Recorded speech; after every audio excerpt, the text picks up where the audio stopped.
Remember anything. You know, I could remember it fine when I walked out, but I kept asking her, so what is it if you don't remember one of those three words? Is it like dementia or something? She said, no, you're fine. Don't worry about it. But All right, scared me. 1:30. Let's come back from break. I always let somebody go, hey, what's up? When'd you get here? Hey, what's All right, up? When'd you get here? Just to read y'all in who are new here. Thank y'all for coming. By the way, we're going through elected official salaries, and as I understand it, the deal is to bring everyone in line, kind of a reset to make sure that each office is, I guess, around the average that we found through the tax salary survey on elected official, and obviously look at other factors, but that being just one factor. The goal, try to get as close as possible to correct right now, so that going forward, we're looking at cost of living adjustments and performance adjustments. So with that, District Clerk came up. We wanted to get your input. You stayed flat on the salary, sir. Yeah, you stayed flat, and that's below the TAC average. Just, can I add one thing? Yeah, TAC average, go for it. Judge. So, gentlemen, what we did with the TAC average is we looked at counties with a similar population. Sorry, I don't want to turn. Similar population and size. So TAC publishes a survey. So we did counties that are 50,000 to 99,000. And then we looked at those, and then the commissioners came back and said, well, some of these counties are in BFB, and so we want to take that away. So now we're looking at counties that are in 75-mile radius to the DFW Metroplex, because that is similar to where we are. So if it's more than 100 miles away from DFW, it doesn't count in the salary average. If it's miles away from Houston, it doesn't count. We're just looking at the counties surrounding DFW. So that was 5 counties that ended up being in this survey, again, that were in the population dichotomy of where we are, right? Just so we're level set on, when he says TAC average, that's what he's meaning TAC average to be. So Josh, when we looked at yours, you did not have a raise for yourself, but the TAC average is around 75,000 versus the 71 where you're currently projected to make. So just, that's kind of just a level set.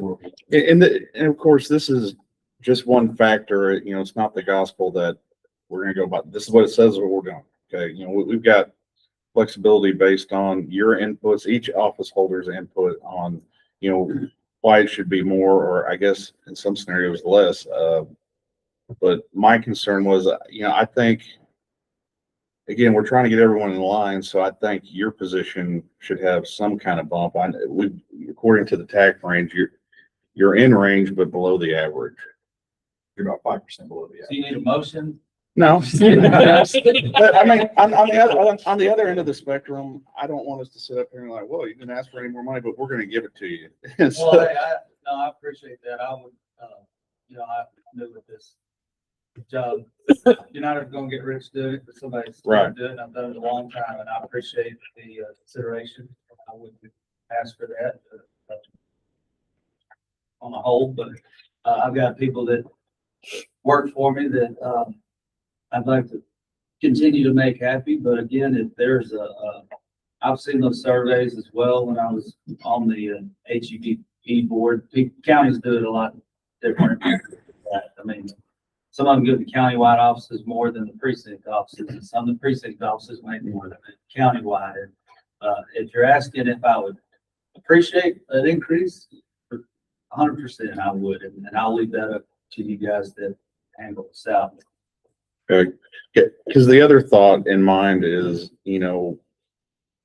should we have to replace you for whatever reason, we want the salary to be in line with a competitive. I'm not saying anyone's looking to replace you. I don't want you to, but for all of us, I mean, every position, that if there's a need for replacement, that we're going to open ourselves up to a good talent pool to get quality individuals to run for these offices. I agree with that as well.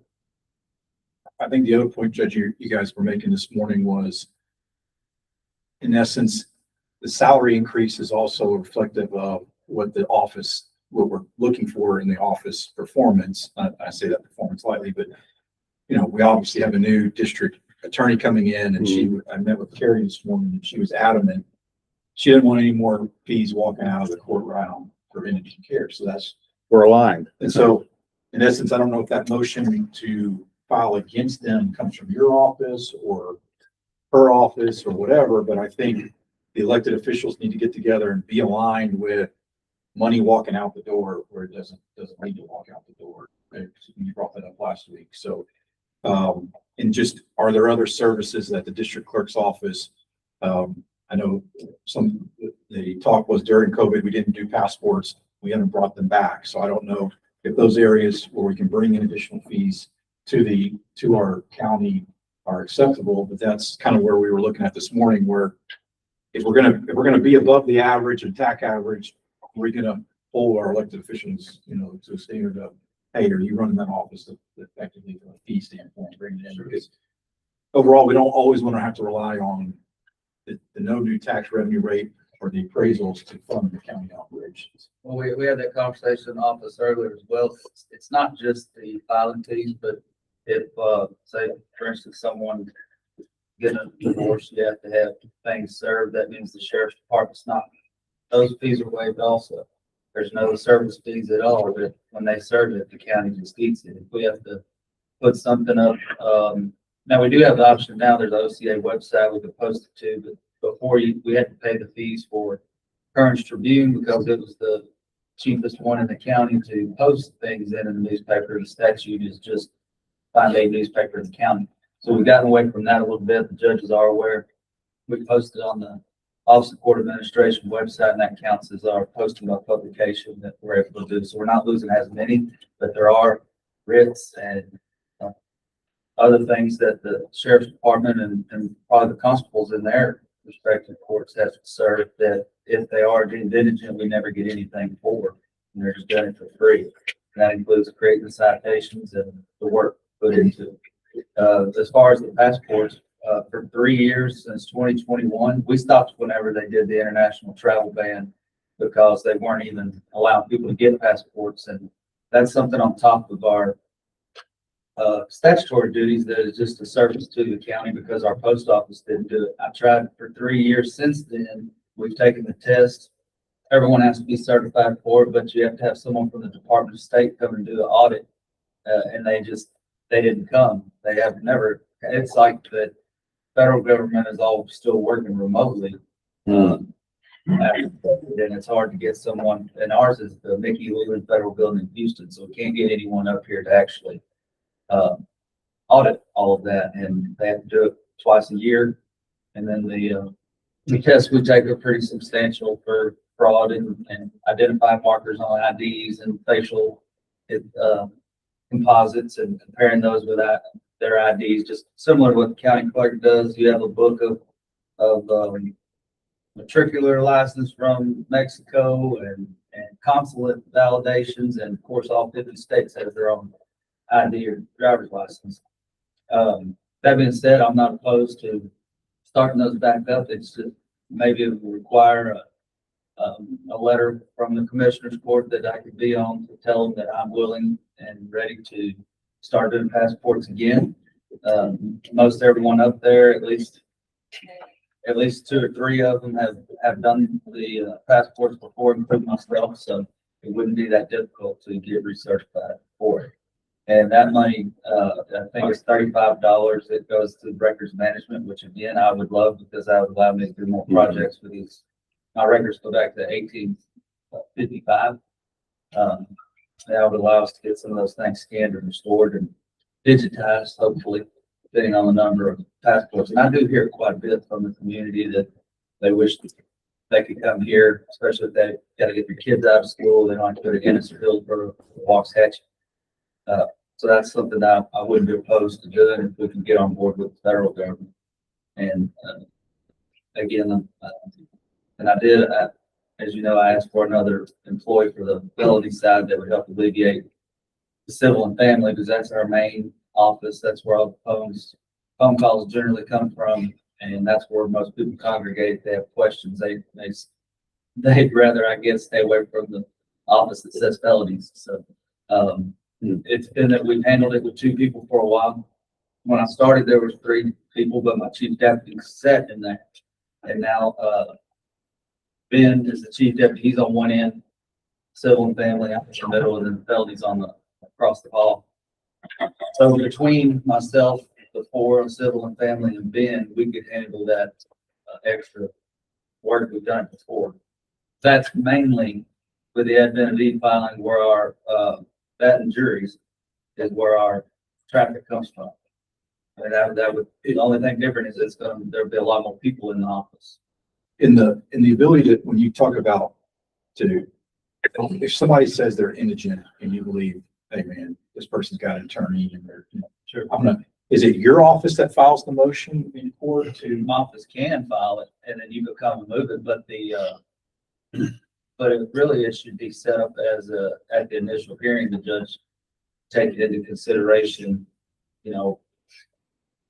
these are, you don't have any state or federal poverty income, like I said, the WIC and all that, SSI, and they make the determination. Even if I would file it, the judge still and I go and speak on that part in the board as a movement, the judge still has to make the determination that if they are or aren't.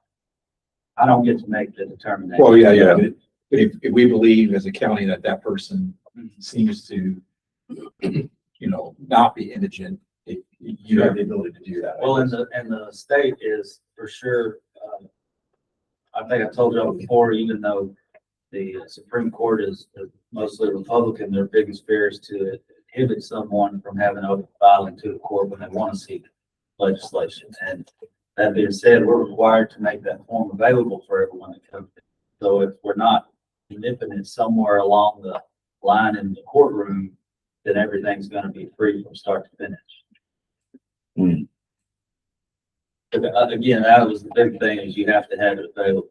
You don't have to tell them you can't tell them what to do, you can't practice law, can't give them legal advice, you can give them legal information. And it is a slippery slope there. So we are on the side of go to texaslaw.org, all your forms, things are there. And when you go to Texas Law Help, one of the first things in any civil family filing is the inability to afford the costs is what shows up.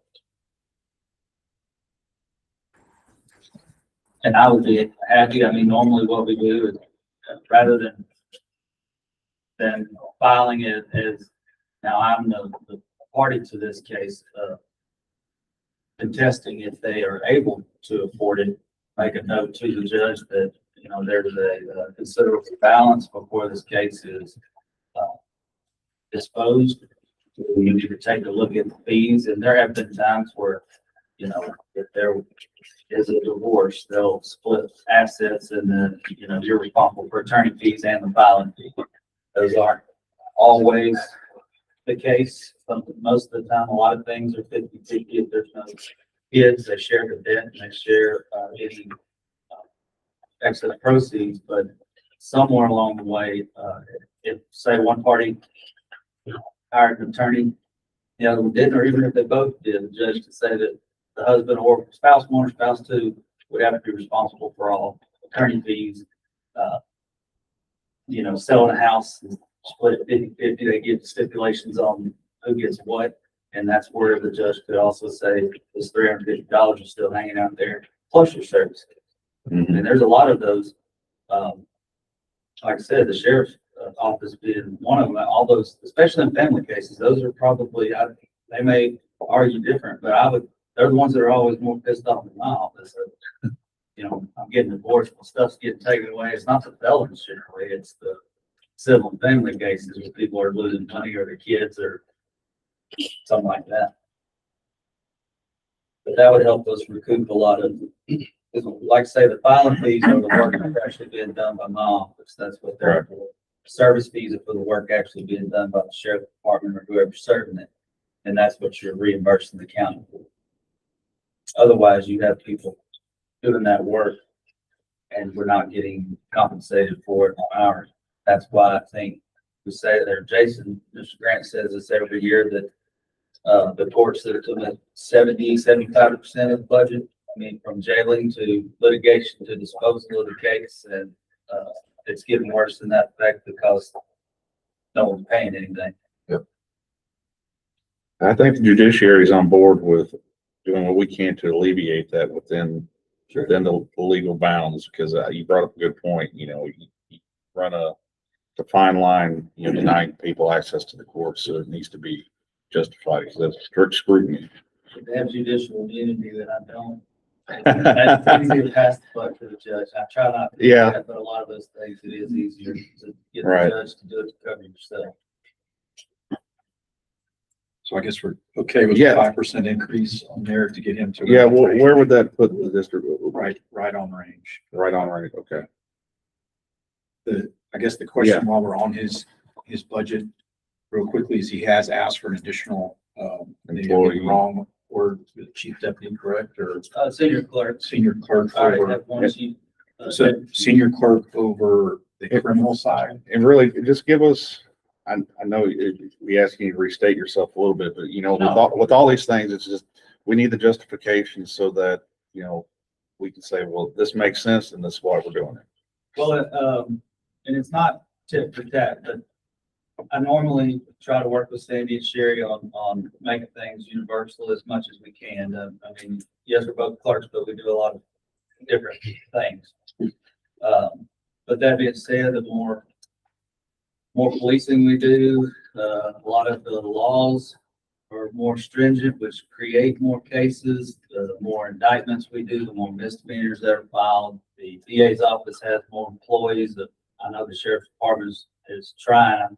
I guess that now hiring sign's been up there quite a while. It's hard to fill those positions when you need them. And this came up with, I mentioned Whitney Hawk, who's a detective now. She works for the school district. Her sister's been a chief deputy over jury courts, and she's been there since 2013 or 2012 in Johnson County. It seemed like an opportunity, and whether it was her or someone off the street, you have to train. That would at least, I think that you guys have one or two more employees than I do. And again, it's not to that, but when you're adding caseloads, and we have not only Judge Pubman, Judge Lago-Marcino, but we have Judge Black, Judge Waldrop, Judge Jackson. We have a lot of visiting judges that come in and would run concurrent juries. We have two of them Friday. And then with that being done, there will be a visiting judge handling the daily docket. So there'll be three here that we're working with. And especially when we do two juries, like on Friday, we almost have to shut our office down because it takes probably three, one person calling names and organizing, one person checking in and one person paying people. Then you're up and down the stairs making sure people are in the right spot. And when they do that at the same time, that's six. I only have 6 employees, including and then my chief deputy. So if I was going to simplify that, if we want to move cases like we're trying to, we need another person up there. Well, whether we have to stay late or not, we try to get our stuff done. We try to get, there's several times we've had to take red attachment or something over to the sheriff's department after 5 and get it dispatched so they can do it because things come in. We just had grand jury today, but there wasn't as many. I think there was 40 something, but we've had upwards of over 100 any given month for indictments, which then you have to set the cases up, serve all the documents in them, and there's several steps that goes along with just the felony side. And we're having to, especially during the summer, people take vacations. We have a very ample off-time policy here with the county, and people use it because if they don't, they lose. And I would rather them get a little mental break here and there. But that being said, if one person's out, you only have one there, and we definitely either close it during lunch or one of us goes and sits on the felony side.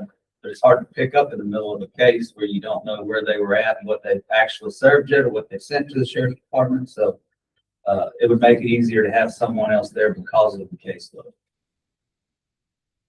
And it is a tight spot, it's a tight room, but I mean, we can make it work because we need to.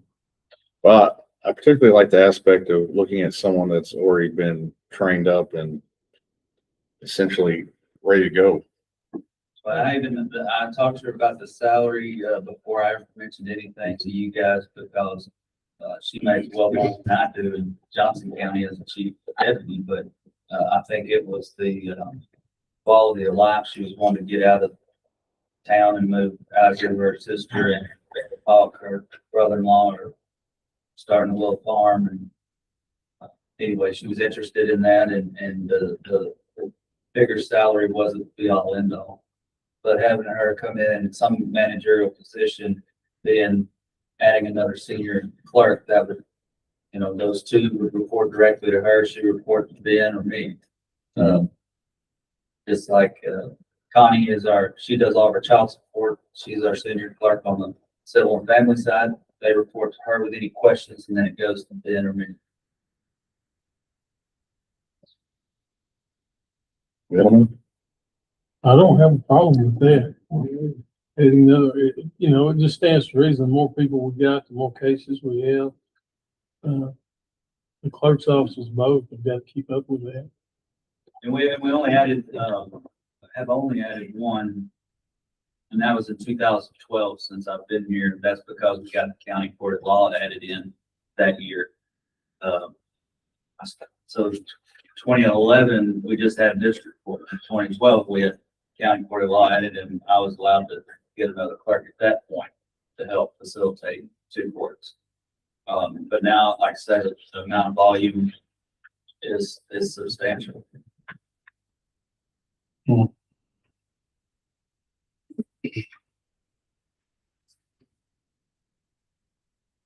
Everybody on board?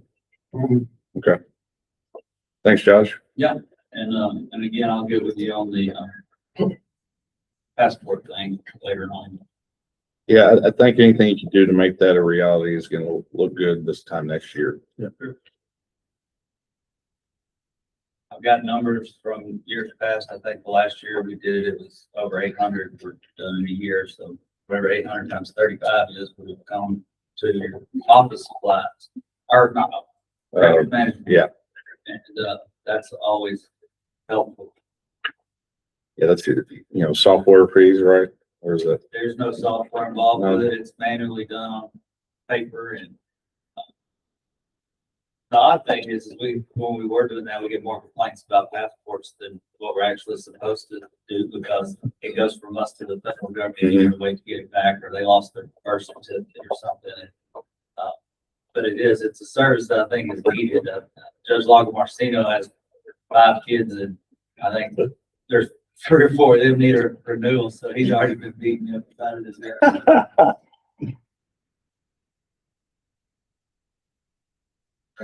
All right, thank you, sir. Charlie, do you think we have enough time to get to the constable for the city? I think they can. I mean, Yeah, I mean, they're not here yet. So. y'all mind going ahead and starting, and then we may have to cut you short for the city. And at that point, if y'all still need additional time, if you don't mind waiting until after the city. All right.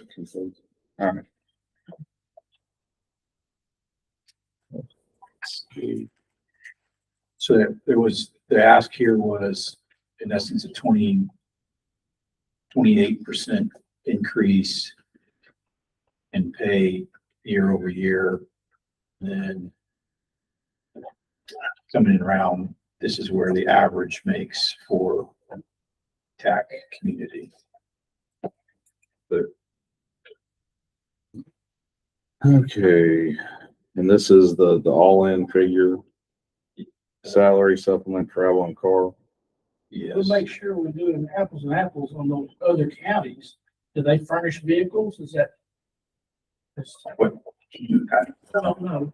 That's just salaries on their level. There is a tax salary that's being done. It's not completed yet. Yeah.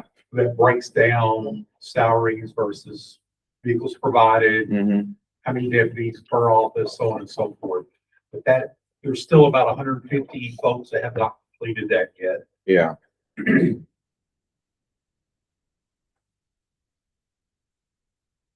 Yeah, it's tough. I mean, it's tough to see who gets unless we go in and dive into it. TAC is pretty, the one that I'm looking at is like, it's kind of a heavy, just average, I guess. Yeah. The reason I brought that up is our vehicle allowance just pretty much wash out. We don't get that.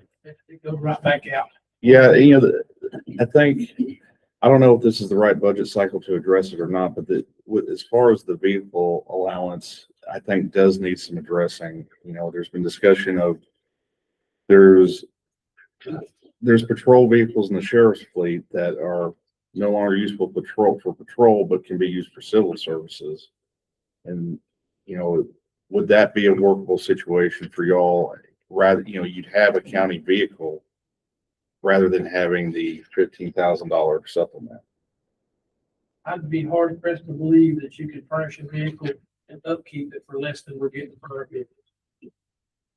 I think that's what costs more in the long run. So the maintenance on an older vehicle. That's just what I think. I could be wrong, but. I'm just trying to get to the right answer, so I'm not trying to force anything on you. It's just, I think we need to explore whether it's workable or not. Right. And the other thing would be is if it wasn't a safe vehicle for them, it's probably not gonna be a safe vehicle for us. Because we're liable to get called in to back up someone too, and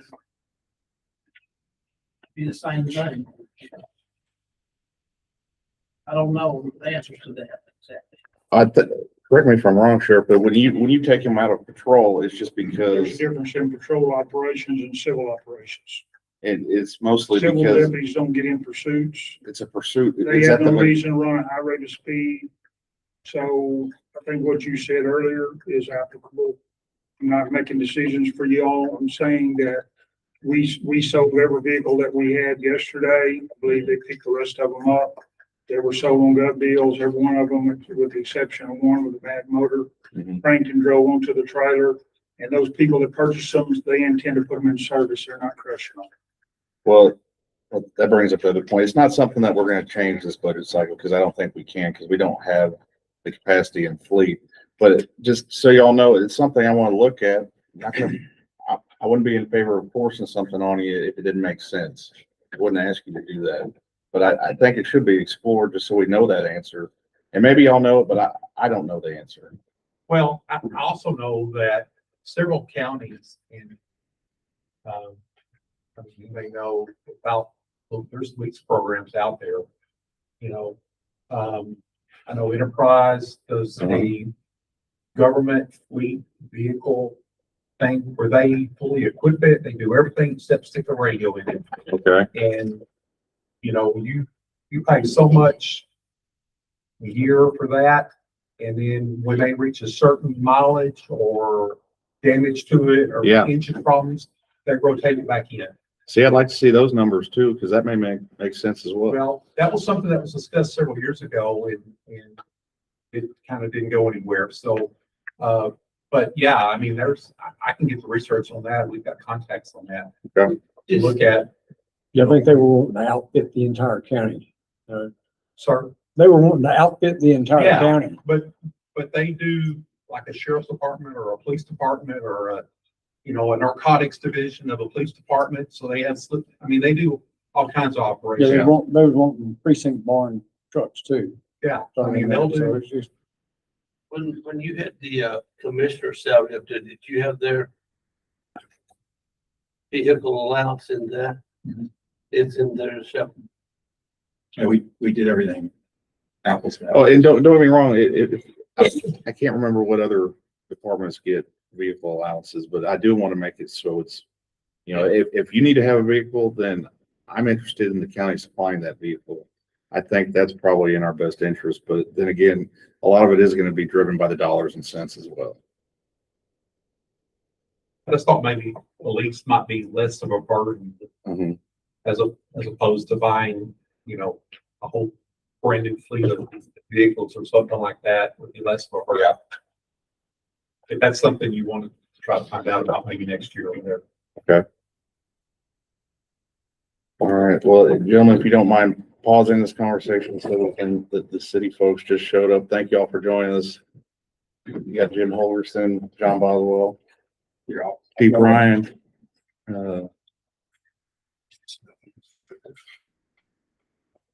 Y'all wouldn't let the interim chief, Ronnie McGahey, come with you? No, he's kept in the cell. That's what I say, that's probably a good thing for y'all and us. Thank you all for joining us.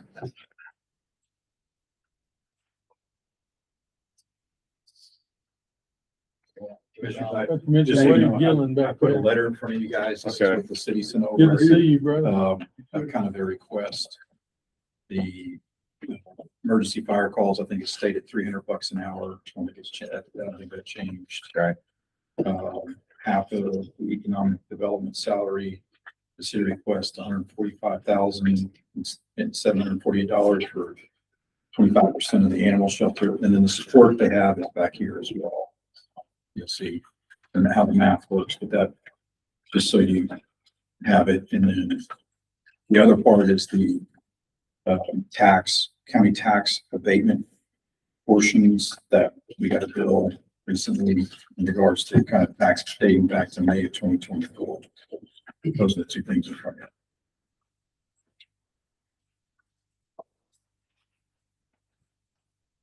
All right, Jim, if anyone else can speak to this, I need to be read in a little bit, so I don't have the full background of what exactly what's going on here. Apologies. I'll speak, the tax abatement thing, I remember when we did that for, Hobby Lobby and Academy and them out there. So they don't have a tax abatement. I know it was a 380. They have two things. They have a TIF and the 380 agreement. Okay. Yeah. So the 380 agreement, is 100% rebate on the sales taxes that is collected until they reach a certain figure. Okay. And that was estimated to be within about 13 years. Okay. The estimate is about $700 a month. So it didn't work like I thought it was gonna be, they just didn't collect the taxes and turn them in. I didn't know we were gonna have to pay those taxes back. Yeah, so the way the TIF works is the way the 380 agreement works is they collect the taxes, it goes to the state comptroller's office writes us a check back, and that our portion goes back to them quarterly. We write a quarterly check to them. So we write it all, and then we invoice you for your 25% of that. Okay, I just didn't understand how that worked. Yeah, so it's 2 cents local option. But that's coming out of funds from a check you get from the comptroller's office? Right, so every month you get rebated local sales tax collected. Yeah. It's in a zone, so that zone is portioned out, and we write a check to the developers quarterly. So it's just a pass through instead of the comptroller directly to them. I mean, They don't write it directly to them. They write the check to us, we pay them. right, but it's coming out of that check from the comptroller. Right. It's not really coming out of our pockets. I mean, it is, but No, It's it's increment. an incremental Yeah, it increase. does that, right? Whatever was It does? collected, what is collected by this, it's rebated to the state, then gets rebated back to these developers. Okay. But you're saying these amounts came to your office? No, they came to, so you get a check from the comptroller's office for your half cent. Okay. We get a check for our 1.5 cents. So this money's already come to us through Mike's office. It's money that we'd ordinarily keep, but we just can't keep Right, because because of the agreement. Right. Okay. It's generated by it's generated, it's taxes are generated from those 4 businesses. So sure. So what point in time does that expire and we vote here? The 10 So years? it's 13 years 13. or, there's a total, I've got the number, but it's whichever, if they do well, it'll be less than 13 years. Okay. So I guess my question, so do we pay the city this amount and then you guys pay? we've them? already paid. Oh, you've already paid. We already. write the whole thing to them. We write the checks. to the So we're developer. reimbursing you Right, for rate. Okay. because you covered it all. Right. So we've covered 2 cents and then we send you your 25% of that. Because it's 2 cents, your quarter, so that's 25%. I guess, And and that's my, it's outlined in the agreement. yeah, I mean, from a timing perspective, maybe prior auditor got 2024s and just didn't pay, but it sounds like, I mean, it looks like here, the invoice date on this is, Yeah, so the first check was gonna be the biggest because the sales tax district can't get created until after there's at least 3 businesses there. So, but then once it's created, you can go back to all the sales taxes that have been collected in that property, including, in our agreement, including taxes that were collected at that location from the contractor that had sales tax collected at that location. So that's all in the 380 agreement. Y'all should have a copy. Okay. We just need to be able to follow the money. I mean, We can follow it all, provide whatever you want to see. but I need us to be able to at least look and see the check. Do you get a specific check with that, it says in the memo or something on there? You don't. So you just have, it comes out of some kind of lump sum and you just gotta know what your portion is. We have set up a district that shows what sales tax are collected within that district. And it's not, so that's how we know. Yeah. But you don't get to know what Yeah. Academy made. Sure. That's not public. No, I just want for our internal purposes, us be able to track it, with that we know. I'm not saying the comptroller wouldn't pay us, but We can. I mean, you were able to exactly track yours when you got your check from the comptroller. I want us to be able to follow the same flow to know that we received that. We can money. track, we can show you all the reimbursement. Happy to show. I mean, is there anything additional you need, Charlie? No, I just think the detail, just so I can look you guys in the face and ask for Yeah. $253,000 for. Well, it's just like with anybody, we just gotta be able to justify with our own paper to back it up. I don't think anyone's calling liars or anything like that. If you need more backup, we can provide. Yeah. Because we have it all in case people have questions. Yeah. We know exactly what we've cut. Right. We know where what was collected where.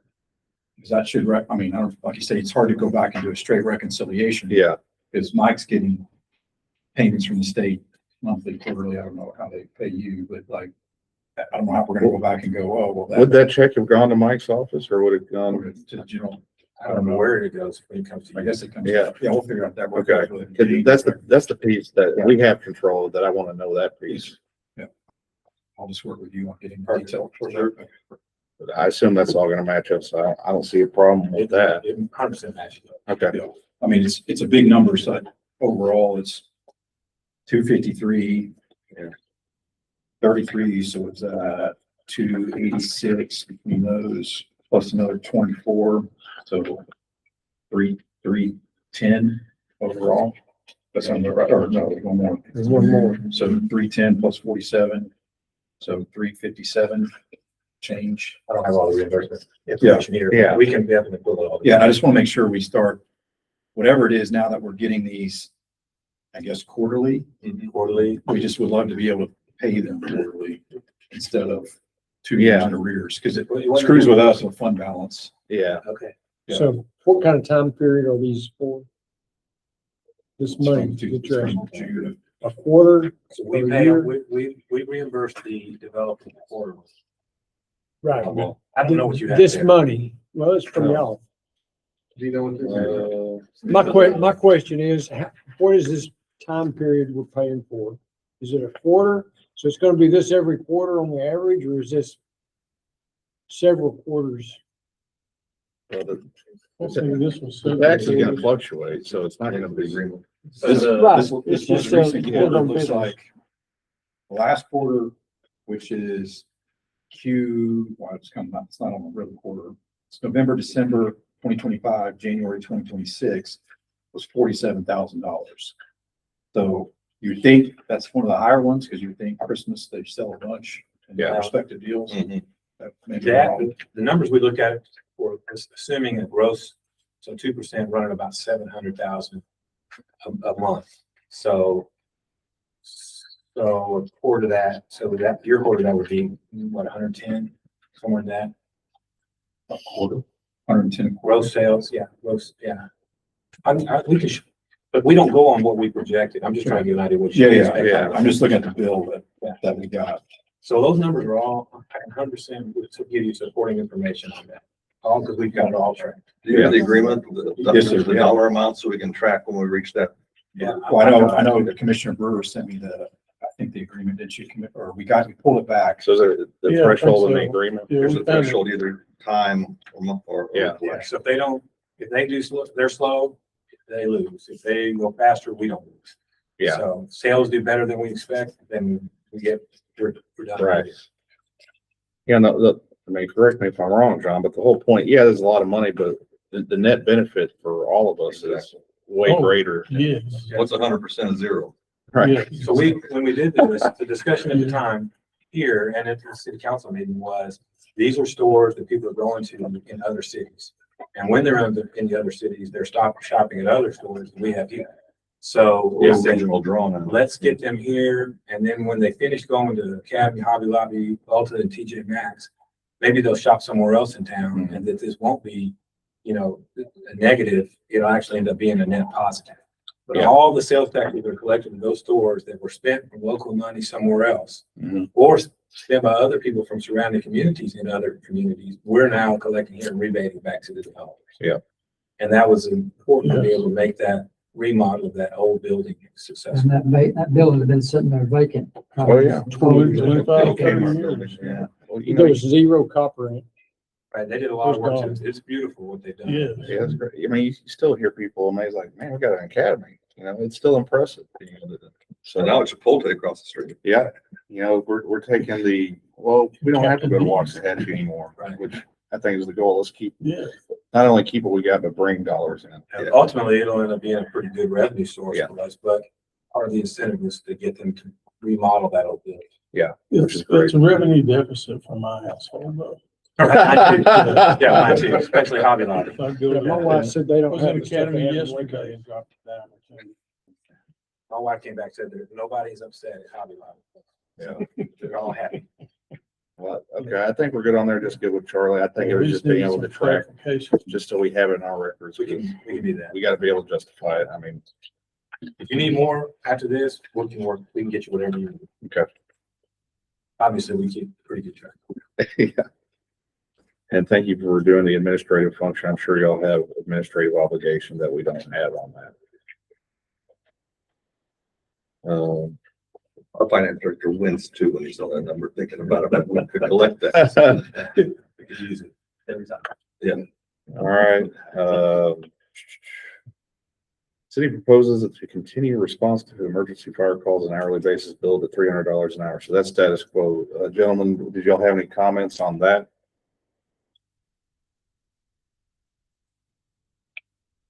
Every time I see an ambulance running, I said, boy, somebody just had a bad day. Yeah. I don't know where it's going, but somebody had just had, because they don't get coffee. Red lights. So I assume that you mean just purely what we got in place, we're just sticking with that, you know, as far as, you know, charges begin at start of service and et cetera, all that, no change. No change, no real change. It was down a little bit. Yes, the overall request is down. Yeah. From prior year's request. That's mostly due to the cost of, equipment on the EMS side. And so last year we had to pay for 2 ambulances as our obligation with the lead ones for the service to the county. That was done. So this year we still have 1 outstanding ambulance on order. And then instead of ambulances, we need to start replacing the power structures that go into it, save the EMS staff's backs and bodies from, you know, lifting heavy patients and things like that. And so that's what's going on there as far as why the cost is down. Outside of that, pretty minor costs. We had a little bit of an increase in expenses related to EDC as well as animal shelter, just inflation going across the board. And so that is slightly reflected in those budgets. They'll be a little bit elevated from prior year, not more than 5%. We're still accepting contributions for the animal center. Yeah, I mean, I think y'all know I care about the animal center, and I'm very pleased that you're building a new one for the city. You know, where it comes to the county, I think the biggest complaint, this won't be a new one, but you know, I don't like the idea of the county residents being second-class citizens and having to pay additional fees. You know, I don't know, it's not something I want to rush, but I do want to address that. You know, I think there's a way we can fix that because that's just sends the wrong message. Yeah. I think. We'll have more capacity, plus we've teamed up now with the Humane Society. We'll all be on the same side. Yeah. They're very much into controlling population. We're gonna get at the real issue. Yeah. So we'll be partnering together. Yeah, I love that too. So they're right there kind of next to each other. You know, you've got the population control and then dealing with the issue that's present. Well, either you or the city own an animal. They're pet owners. We have they're fairly irresponsible. That's the problem. Yeah, and another issue that I don't know how prevalent it is. It's just kind of, you know, you see the animal dumping issue out in the county for us. I tend to think with no verification that happens from people coming from outside the county to do that. And John, I'm sure as you would agree with the whole animal control situation is that, you know, you don't have to just love animals for it to be important. It's also an economic development issue and it's a health and safety issue. So we've had people die from stray dog bites. I mean, I don't think it's been numerous, but you know, one life, you know. And so, you know, if you're looking for people to come here and spend dollars and they see a bunch of animals running around, it's like, have you been in Navarro County? You don't want that. So, Yeah, because we don't have an animal control posse per se. It's been the county. He's got cattle and horses. But we're going and getting stray dogs and cats. And then out on one of my roads, a lady called me and said she had 25 well, and she just can't take care of it. And she said, can you please come get them? But it does say, existing agreement allows county officials to drop off animals at no cost. hell of a carve out. Now, county officials, by definition, who are these people? Me, David? Feel like the sheriff. Was that what was contemplated? That's what it was. Yeah. Okay, that makes more sense. I'll throw this in your lap. Y'all want to get in the stray dog business? You know the answer to that. No. I don't, I think that's really outside the purview of your department. Correct me if I'm wrong. I mean, I think we would need to establish something. That's what I was, Yeah. that was the point I was making. Yeah. My bad. That they're not in the stray dog business. Can I back y'all up for just 1 second? And I know Yes, sir. I'm out in the audience, getting out of my lane. I don't like to get out of my lane. I want all the information I can get, But Sheriff. the $300 an hour charge for dispatching the engines out of the fire service out into the county, I just want to be crystal clear because you being a new member is the only scenario where we dispatch is if that's a structure fire. That was been agreed on in the past, and that's the directive that we have today from this court is to dispatch a Course County engine to the county in regards to a structure fire. But those engines are going out in the county all the time at the EMS request. That's not us. Just want to be clear so you understand. I don't know who's authorizing that for them to go out into the county. I don't know if you're paying for it, if Course County's eating it. I don't know. I just want to be clear from and I'm in my lane is the dispatch lane. Sure.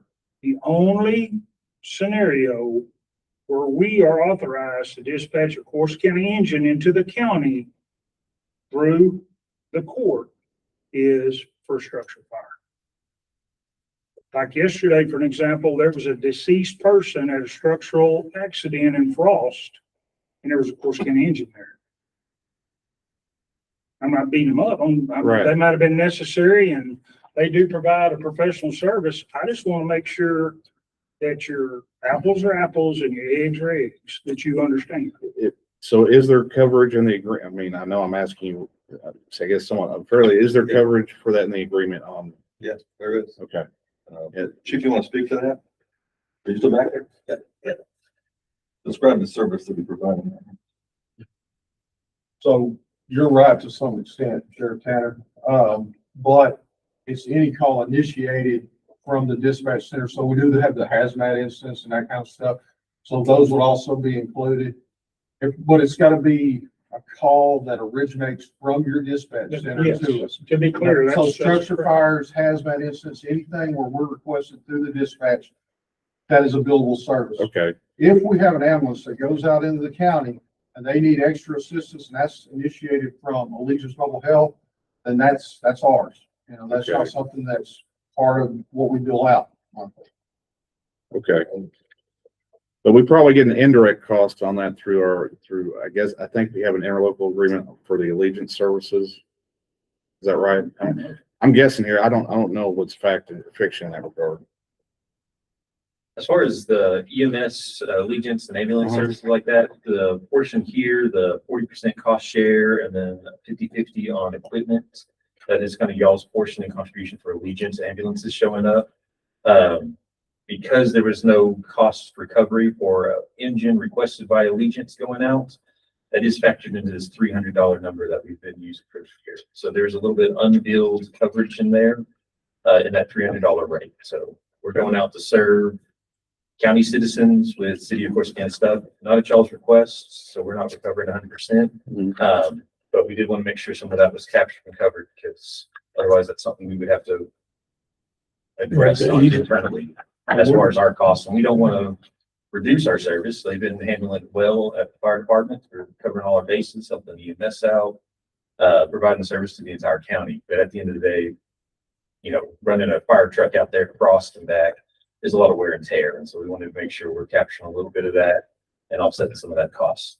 When we, look at calendar year 25, total minutes spent out of the county with, engines, correct me if I'm wrong, that was around 9,500 total minutes spent, where we captured to the billing that we're doing 5,000.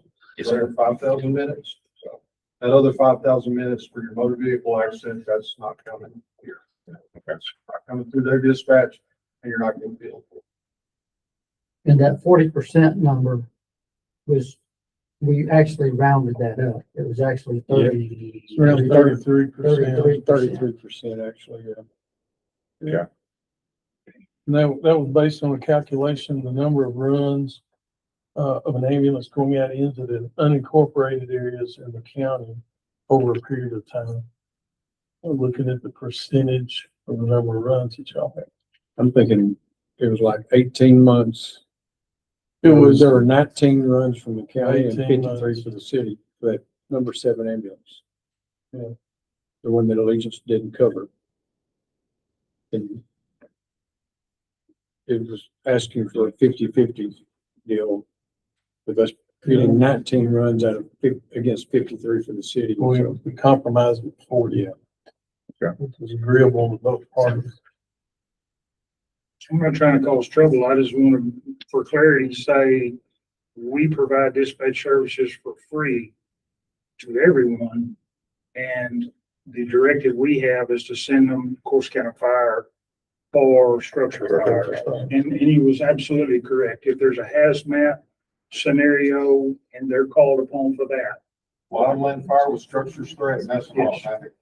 Yeah. It's built into y'all's CAD system for those Yes. automatic gains. Yes.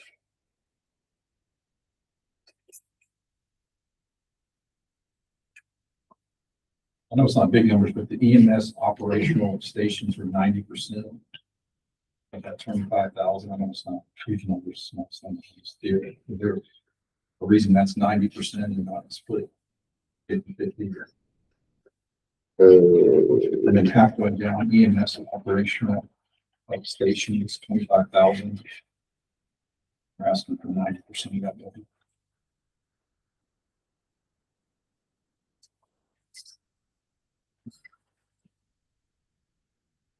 Can't speak to how 90% of that particular cost is allocated out. I see what you're talking about. It's on the Excel spreadsheet. Yeah, it's on the Yeah, Excel that's- spreadsheet. Yeah. I just, everything else is 50, around 50%. So Yeah. I'd have to look at the history. I know that's kind of what Yeah. what it has been year over years, that 90% number. If you go back and look through the last 3-4 years that have settled on the operational stations, this is kind of expenses related to us housing the EMS teams at our station. So they're renting a bay for housing their ambulances, having a place to rest in between runs since they're on call 24/7, things like that. And so since I'm assuming, the bulk of that's going towards y'all simply because we're incurring that kind of expense. They're habitating with our firefighters. We're giving them space to park their equipment, store their supplies, materials, and things like that. And so we're already kind of capturing a lot of that with personnel and tighter quarters and things like that. And so I'm assuming that's why most of that 25,000 was allocated to. Well, we already covered that one time before, and it wasn't 90%. When we discussed all this before, housing and that kind of thing. Yeah,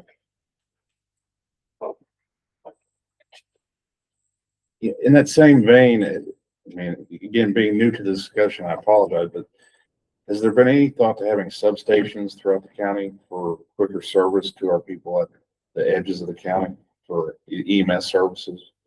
We haven't discussed that. I mean, I don't remember us having that discussion. I don't know if you have. Last 10 years. I mean, that's something if you want to discuss, we could discuss. We mentioned it before, but at the time there was no facilities to put them in. They didn't have any buildings available to put them in. And And if you sure did, Allegiance has if you to be- did, they would have to be equipped with, you know, Without it being a new build. With real estate. I mean, there is a challenge with volunteer fire departments, and especially today, it's difficult for them to get people to the scene. Yeah. So that's why I think we've decided we can assist at the level we are right now. Mhm. If you want to discuss a different kind of approach, we can talk about that. Just whatever makes sense. And, I'm just kind of throwing things out there right now. So I, don't have a rational basis and everything, but I have heard concerns about response times on ambulances, and maybe that's not really the right conversation for this, but just so you know, kind of where I'm at on some things, and that's what really prompted the substation question.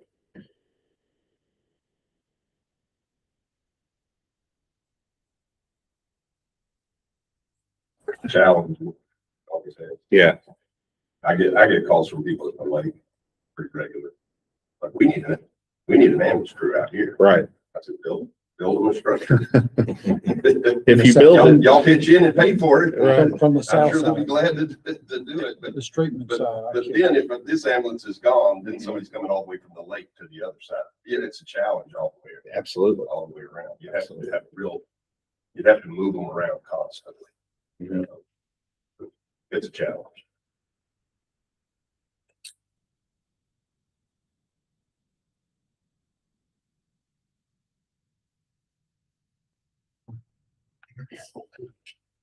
So for the animal shelter services, is that what we've traditionally come up with, is 25% of the budget you've come up with for the shelter? It's traditional.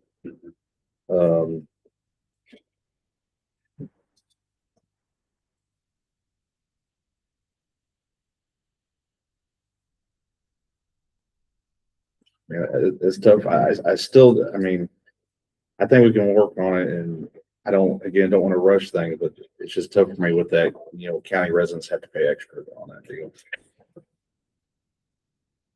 I do support the county supporting the animal shelter. I'm in favor of that. It's a lot of money, but if we all agree on that, I want the understanding that I do want to come back to the table and figure out a better way, because I just think there's got to be a better way, and that probably is going to come down to us agreeing to provide more money. But I think if we can justify the benefit, there shouldn't be an issue. It's just the justification. Right. Is there a mechanism where y'all been able to track how much county residents have paid over FY 26 that have dropped off an animal? So like if we were to look at FY 26, what was the dollar amount county residents paid? I have to get with our shelter manager to see what kind of statistics. I do have at least counts. And so I want to say, as far as that 25% number, that adjusts based on usage. So what county animals were dropped off and are being maintained at the shelter versus city animals. And so that's where that 25% number. Now, it has been pretty static over the years, but I do have reports here that show last year, 25% was based off of that usage. Same thing with this year today is based off of that usage. When do you anticipate the new shelter coming online? April 30th. Right. So that's what the construction manager guaranteed. So Well, then we're golden. Yeah. And the budget too. As long as you haven't already paid him. If the last month is any indication, they'll not be delayed by rain. Yeah. Okay. We'd be happy to talk to you about, if you want to talk about a different structure, a different approach, certainly work with you on that. I appreciate that. And dogs, like citizens, and city people going to the county, so when they go out in the county, they gotta bring them back to the city. That's exactly. That's exactly, we're here to this. I didn't want to say that, Sheriff, but Most of our Here donations it is. come from the city. Really? Okay. yeah, that bring, Because just like, people that used just to like be, the trash dumpers. out on the Trash county dumpers roads. down in the It ain't from the county. I mean, city people, City people. All right, we're gonna have a city people agreement. hey, I can get some license plate numbers from our cameras that approve it too. Or they'll bring them in from out of the county and when they find out they gotta pay to drop them off, they go down the street. and block Yeah, That's it. exactly, they're gonna drop the the city city, and yeah. drop them off. It's for free to take them down Ronald. I think we, as many people as we still have talked. Yeah, we gotta move. Probably ought to, we know what the numbers they're requesting. We probably ought to discuss it some more later in the Okay. meantime. the rest of it. All right. Judge, is it worth? I got a question. Go ahead, same question. The economic development guy, 123,000. Does that include the money that comes from all 4 precincts? There's an extra 10,000 it bleeds from each precinct on our line items as economic development. Is that, That's not a question for us. Yeah, well, I'm just curious, that's why I'm just asking. I think it all gets. I have a line item on my, that says economic development, $2,500, and it's really not optional. I don't put that in there, it gets plugged in there. I'll put it in there either. I think it's, I think we can work on that question. Okay, well, I'm just brought it up.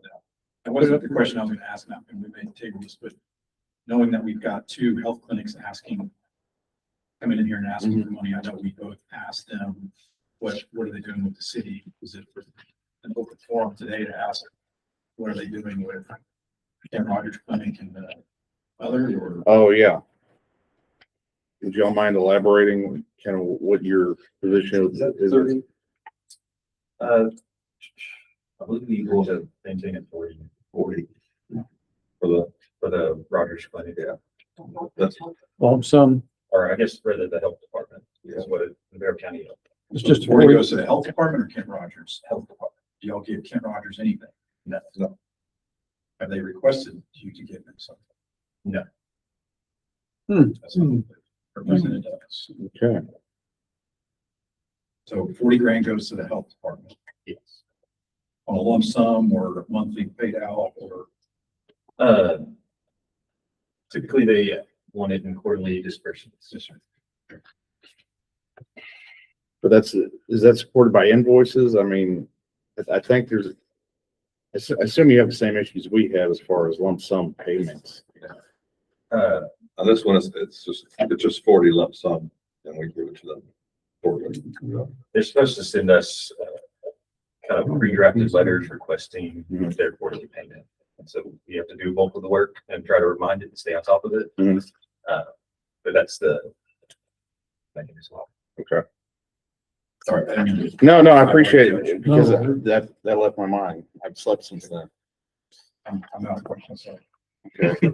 Well, gentlemen, do you have anything further? You already move on? Hey, thank y'all so much for coming in. Thank you. Hey, Goodness. Look forward to working with y'all. I'll be more than willing to come Thinking over about you, there and bro. talk to you all about things too. It'd be great. We'll come either way. Yeah. Chief,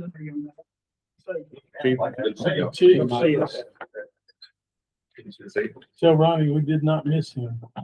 I'll make sure to tell him. Did not miss him. Will you be able to send me the details?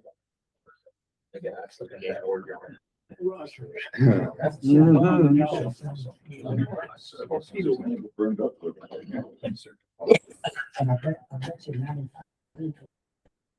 Yeah.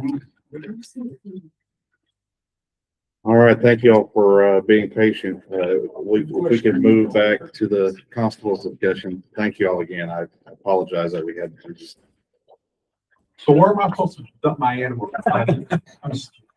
Bring them in the city, but make sure there's no cameras. You said by Academy, is that where? Put it under a flock camera. I've always argued that, Michelle, pay the city that kind of money, but yet a citizen, you call them and somebody's came out there and dumped, like he said, a bunch of cats or dogs in the thing, they catch them up, they bring them down here and they want, I think it's $35 a piece. It's in our interest to make that as easy as possible because not everyone is going to bring that animal into town. So if you're going to go through that, then we're paying money for the services anyway. You need to be treated the same. I guess the There's same all those thing that inflated numbers. We don't utilize, the sheriff's office doesn't utilize that service very often. Right. You're going to see a very minimal amount of, and we've proven it in the past. We've carried, back when I used to do it, I mean, I carried maybe 1 or 2 dogs a month that had bit somebody just to have to carry them down there for, or if you had a cruelty deal and we were seizing the animals, then you would have to do it. But that's the only time we ever carried. The strays, Strays, we never picked up strays. I mean, You know, in that same vein, do y'all have capacity to get into the stray picking up business? They can. No, I know you don't. But for an example, where you, see an example of where teamwork makes the dream work. Yeah, We just picked up some goats for them or the city. in the city this week. Yeah, that's weird. So, but we didn't present no bill, so for we, example, and they're being housed at our facilities. okay, Our manpower, our assets, so that, you know. that's an area we need to address on our agreement, so we have coverage. Just 19 days. Well, I think it's important that, you know, if we've got scenarios happen, we need coverage in our agreements. Just, you know, it's not that we just want a nickel and dime, but They don't have the ability. there is a cost. To capture large animals such as Yeah. cows. So So there's a value But there. I don't want to get, let me say this, let me be clear. Yeah. The state law is if you have animal services in the city, the strays are their responsibility. In the rural areas or where there's no animal services provided, it becomes the county. I don't want to get locked into picking up stray animals in the city of Corsicana. Because if you go across someone's $500,000 house and a cow breaks in the, whatever you call it, the sprinkler system, you know who's gonna be responsible for that? It ain't gonna be the cow. So, Well, yeah, you know. that doesn't have any money. I'm simply saying that, yes, we try to help people when we can, and that's what we'll call that, is being a helpful neighbor. But I don't want to get locked into taking on their role and responsibility that the state has given me. So the L word is involved. Yes. That cow runs out in front of a Lexus going down 34th Street in Corsicana, and they have an interaction. Who run that cow out in the street? You see, I don't want no part of that. that's the kind of insight only your department can Yes, sir. provide. It's so I want to make sure that when we get to making the revisions we need, that we do have all the stakeholders Yes, sir. involved. Because I I don't don't go back want to that fire deal for 1 second. I'm not trying to hurt anybody's feelings. I'm not trying to get out of my lane. But maybe I am. If you'll go around the county and you see some of the apparatuses that are being funded and some of the equipment that are in these local volunteer fire departments, not all of them, but some of them. I'm not going to say they're on the same scale, but they're pretty close. In other words, you have some volunteer agencies that they can respond pretty professionally to some of these incidents. And then for clarity, I want to go back to when the ambulance, just so you understand, Paul Harvey, I hope you all know who Paul Harvey is. I do. Is when the ambulance requests the engine to go, you're paying for it. And there is a mile beyond the city limit sign on every road. They know what, I can't remember if it's 2 miles or 3 miles beyond the city limit sign, they're charged. No, it's not even that. It's not. It's leaves the state. Oh, they charge if they don't even get out of town. It's the Yes, they sign do now that have if they go 1 minute past that sign, 30 seconds past the sign, it counts as an hour. So I guess, So to give you an example that I tried to give you earlier. Yesterday, when they had the industrial accident, that man was dead the minute the 911 call was placed. But yet an engine drove all the way from Corsicana to the location. And my question is, for what? why? Who Now, requested? again, I'm not, Yeah. I think those guys are professional. Alliance? I do. I'm not Yeah. trying to chunk rocks at nobody. That's why I wanted to bring up the dispatch. Who pays them? Alliance? is We're in the doing same request? building. We're eating the same chow.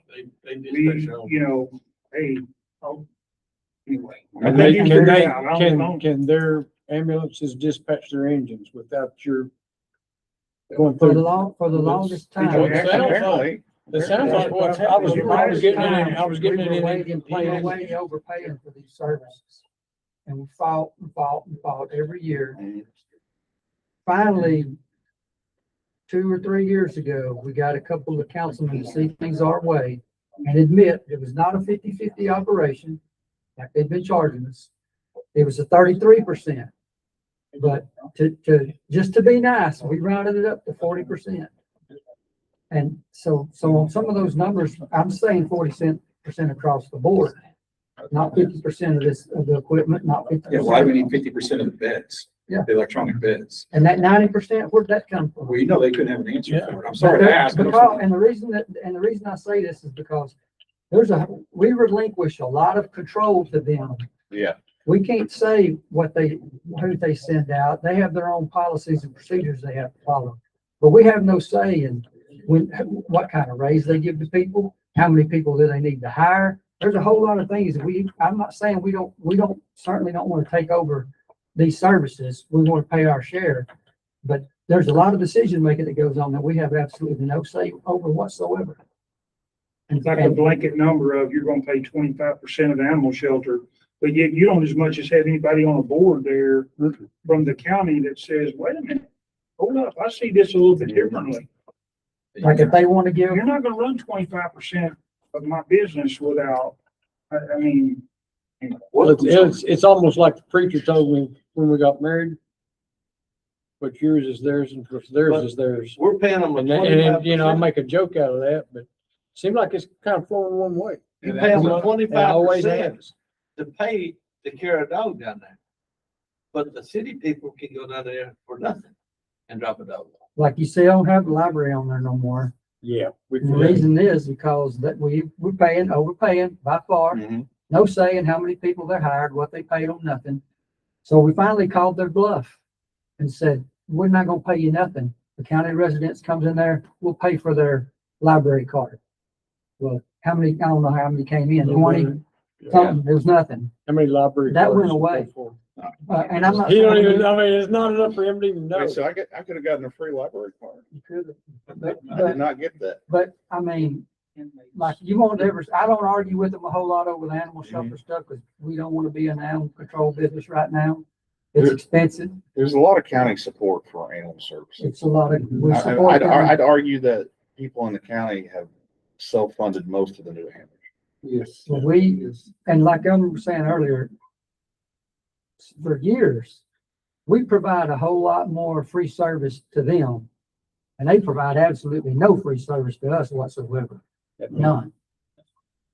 My question is this: is there some way if their ambulance service is going out and they request an engine, did they request that through our dispatch or how? Or does that go back? How do we know? How do we correct them from doing that? Well, We should only be paying- They're saying right now that we don't pay for that. I mean, that's what I heard. But Yeah. I think we've got to do a Yeah, right. reconciliation because we just Yeah, get an Excel file. reconciliation. I know, that's what I'm saying. Are you talking about fire calls? Yes, ma'am. Well, they send us a quarterly bill and, But does it say who's dispatched? It doesn't say the I dispatch. send it to Melanie Oh, she did, okay. and Melanie signs off on them because that's the only way We're not we gonna would know. I mean, But if Allegiance is calling if their ambulance, workers, for lack of a better term, goes out and they call in and want truck. a truck, does that go to our dispatch and does Melanie, is can't. Melanie seeing that as the city I calling us? can't answer that 100%. I think it's both ways. I think they're, Maybe a little bit of both. I think they're making requests at the station when they deploy. I think they're calling back in to make requests. To say that it never comes through us, I can't say that. Yeah.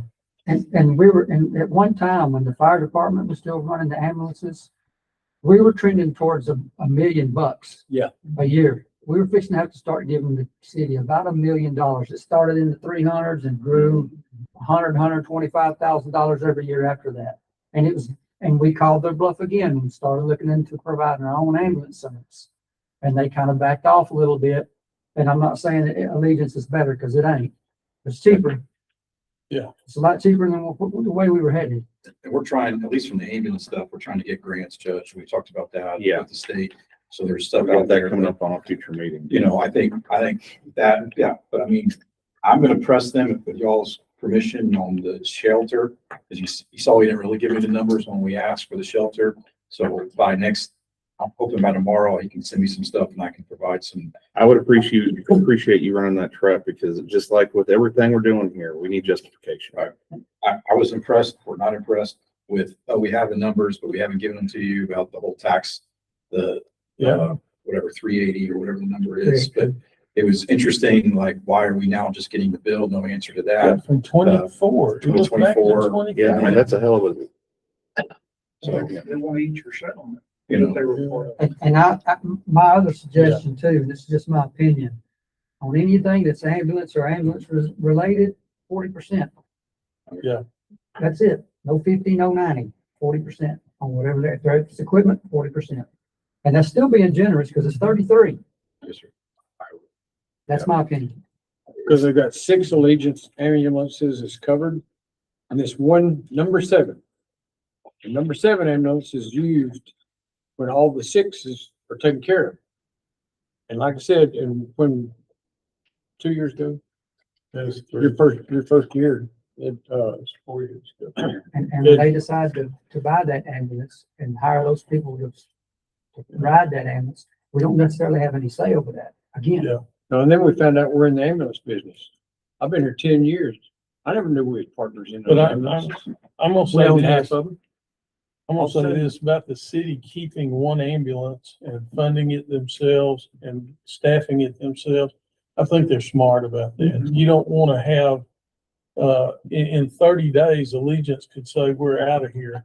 And then we don't even have one ambulance or one EMT We're working. in a bind. We'd be in a big bind. So I don't have a problem with partially funding that, I guess is what I'm saying. There's value there. Yeah, I think so. 40%. Yeah, 40%, you're right. Yes, Uh, Natalie. You know, they had on here that, you know, the ambulance that we're paying for fiscal year 26 is 162, I'm trying to get it really delivered to 27. We had that in our budget and I just need to get the okay to put it on the next agenda. We need to know that money to trust. So that when it does Yeah. come about, we have that money and I can extend it when it's actually delivered. Yeah, And no use just letting it sit in there. yeah, let's put that on the We need to agenda. pull it. We did that this year. So it won't go on Monday's agenda, but it'll be the following. Right, it'll be the first one in September. Okay. That way, we're not burdening FY 27 with the delivery of, similar to what we do with the sheriff's vehicles. So we've got it earmarked, so it'll be available. Yes, sir. Right, it's in the budget, but if I pull it out and put it in trust, Okay. and it's get the invoice and send it.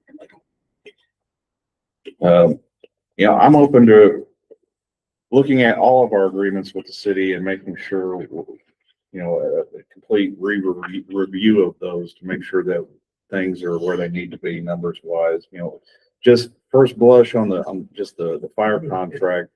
And I wish I had a solution, but I just don't. I hate to critique without at least some proposed solution on things, but we're incentivizing, I think, as the sheriff pointed out, them to make unnecessary runs. And, Well, they pad their numbers. Well, I would say, And that I would say benefits them. half their calls, I'm going to use an estimate, half their calls get canceled. And we still pay. And we pay, the moment they cross the county line. I don't know that they even have to cross. the Not county line, I'm in city limits. I apologize. I said. But I have to say, I disagree with you. 'Cause back when I was doing it on the road, Mhm. they said if they got called out and went on the pavement, we charged the county. That's I right. was told that. I by think the department. that, That's right. that may be correct. it depends on how you I think define you're right. start of service, and If that's, they leave this, if they leave the They leave the station, station.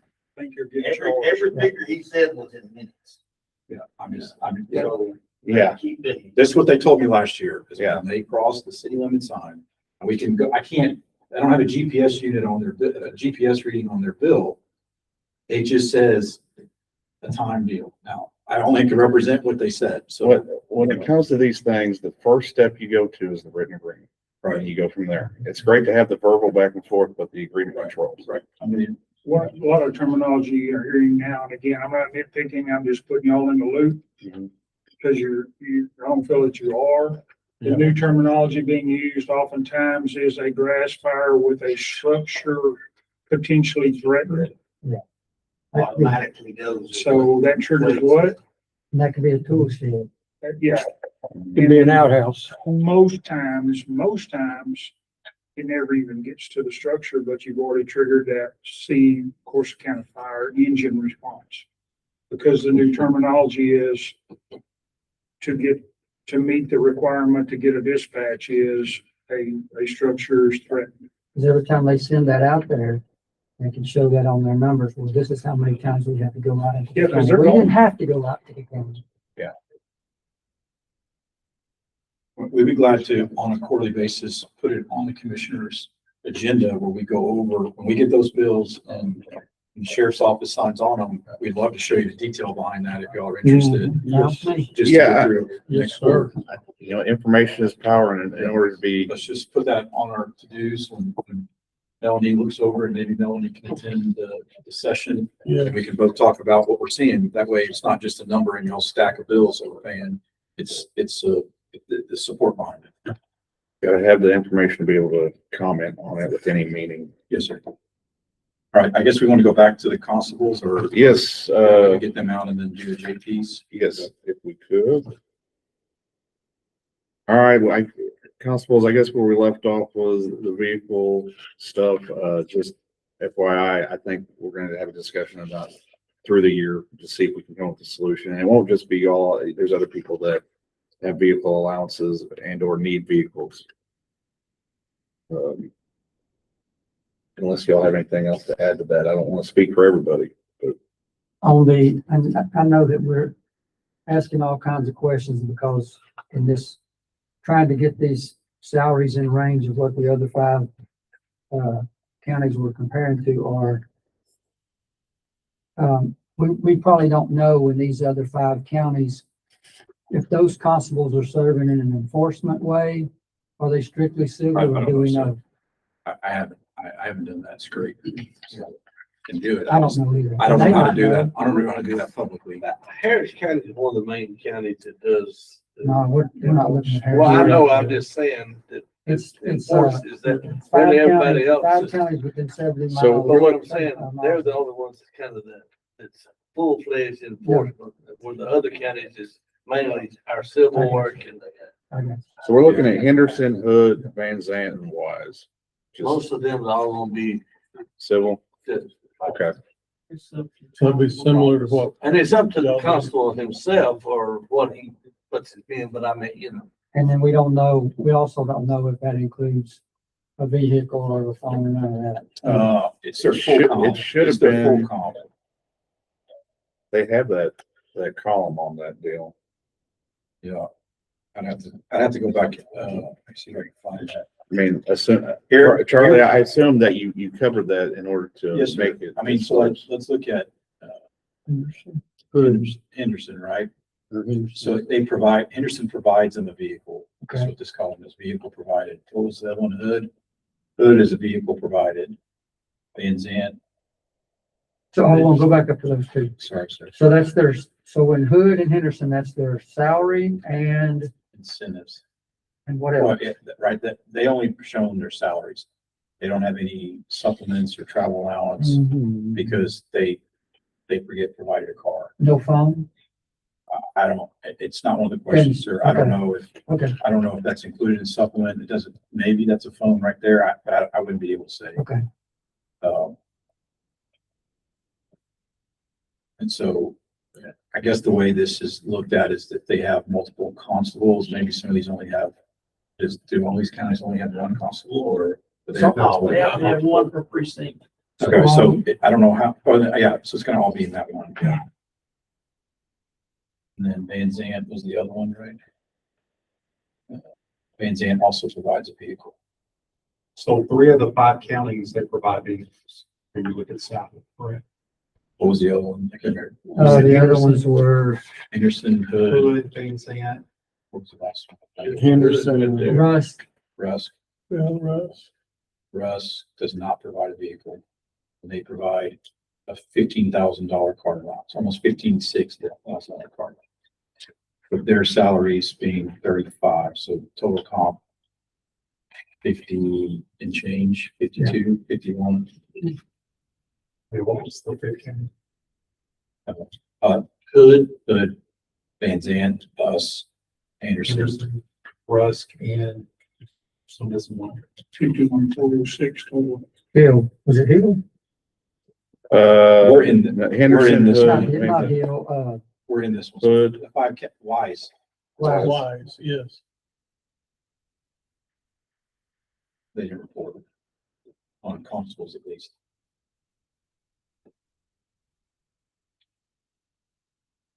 So they're really not factored in. It's the four. Yes or no, it wouldn't, zero wouldn't be factored in. So four Yes, sir. counties really make up that. Yes, sir. margin. 3 out of the 4 provide vehicles. Yes, sir. The one that doesn't is 15,000. $15,000.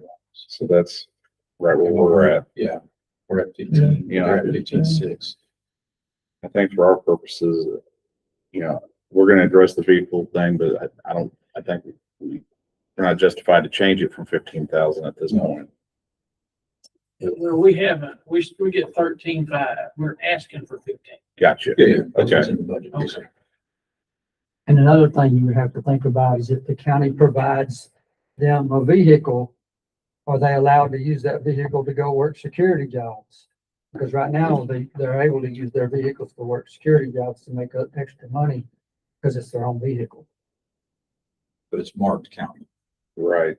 I mean, that's a liability issue and, that's gonna be real sensitive about that. Especially outside your jurisdiction. Right. I don't think any of the constables work security jobs. So that would be an Williams issue to does. have that. Oh, he's not marked though, that's why. Yeah. Yeah, he's in his own personal vehicle. not- That's different. He works in a building, yeah. Okay. He's not working anything that requires me. So if we did provide a vehicle, that it probably wouldn't be any pushback if we put the same requirements that the sheriff's department has.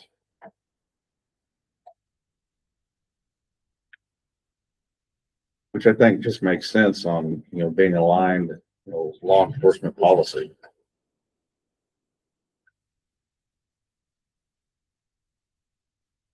We're not like the larger agencies that if something happens, we can call somebody to run by and grab so-and-so or whatever.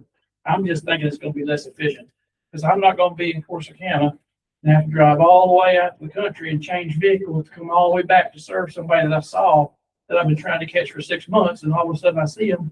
I need it with me. Mhm. That's the only way I can be So efficient. so y'all's preference is to keep the Mine, travel allowance? mine is travel allowance, Okay. because I can keep everything with me. My office can be with me all the time. Oh, good question, Jason. Yeah, what is your preference? Knowing that is Well, I know that because we've addressed it before, and the Okay. preference was to keep the allowance. vehicle. We just needed to cover the cost, that's all. And fuel and everything's really up. Just, I think we looked at last year too. I think we have an endorsement on our insurance policy that does cover a personal vehicle. We can go back and check on that. Okay. But I was worried about last year. Right. Because the last thing I want is one of these gentlemen to get in a wreck and somebody, their insurance not take it on, or our insurance because, maybe you didn't claim it being a commercial vehicle or a police vehicle or whatever, I was just worried. And so I think Performing a county I do think there's an endorsement that we do have them covered. But I don't, to Is the that- extent and to the details of it, I worry about, does that cover a person in the car? If they end up transporting somebody? Yeah. Or is it just a vehicle itself? So I just always want to make sure they're Yeah, protected. do we have insurance requirements for y'all that y'all have to get in a certain type of insurance? We just have to show proof that we have insurance on the vehicle. We just show that we gotta be. So we're relying on our county insurance for that. Right. Again, I just worry about it. I know from, I don't see how the county can insure my personal vehicle.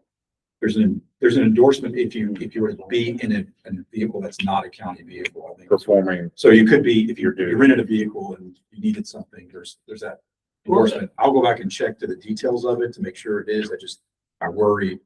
Last year I was worried about that. There's some type of policy Yeah, they that have an to bring proof individual of can that. take. Like I believe wholeheartedly Eric Myers used to have some form of policy when he was driving his vehicle doing emergency management. But he spoke about the astronomical cost of that. Yes, sir. It's It's expensive. but I don't see how the county can insure someone's personal vehicle. Well, then they know, ours ain't no different. These four guys right here, if they're driving out in their precinct, checking the road, somebody can run over. They're not performing a law enforcement operation. Well, I meant, though, it's still, I mean, I'm not- they're self-insured. They're getting a car allowance just like we are to drive a vehicle. Hmm. I mean, they get a car allowance just like I do. Yeah. Is that not correct? Is the county paying for your car insurance? Depends on what Then pocket I take it that's all out I'm of. saying is I don't see that the county can pay for your personal car insurance, It no matter depends on- what, because that's coming out of my pocket and I don't like it. That's like giving I'm a these taxpayer. healthcare people a blank check. They do whatever they And I'm want not to. mad with it. if They do you're- whatever I'm they just want saying to with business it. is When I get business. my, I mean, I don't If you want I to. don't got some separate it, it vehicles all I wanna goes to the insure bank, too. but it goes out and covers everything that I got going out. I thought that y'all had to bring something up here and show it to the auditor's office. We do. We have to show that we have. Insurance on our vehicle, just the insurance, or But- showing that. I thought it was a different kind. But we also, like Natalie sent me a month or so ago, a copy of the county's insurance that covers us in case we're out serving a paper or something happens, and we end up running over somebody, that we have insurance. Yeah, I thought y'all had to bring something. Often, if we're off duty, you or your vehicle. It's our insurance. The question is the minimum, the state obviously has a minimum requirement insurance. You guys should know this because you write tickets for it, but like, right, in the sense of, if I just want minimum coverage, I can just do liability only, right? And so that's easy, but that is not a commercial vehicle coverage, right? And so there's a difference between commercial vehicle coverage and personal vehicle coverage. And my fear has always been that if anybody that's driving a county vehicle, including you four gentlemen, that getting a travel allowance and you're on county duty, you're going to your barn, you hit somebody and you only got personal insurance. A, you're not going to cover it. And B, the person that's injured is going to go, hold on, you're a commissioner. I know where the bigger pockets are. So if you don't denote that you are driving a commercial vehicle, your personal vehicle is a commercial vehicle X amount of times, then they're not going to cover a claim. And then the claim is going to go back up to the guy with the deepest pockets. So I don't know. I've not checked their minimum required. I don't think the county's ever come up with a policy of what the minimum required of insurance needs to be for anybody, not just saying anything to you guys. Anybody with a travel allowance that's getting this, I would think the county needs to do something. We're the only 8 in the county that has travel allowance.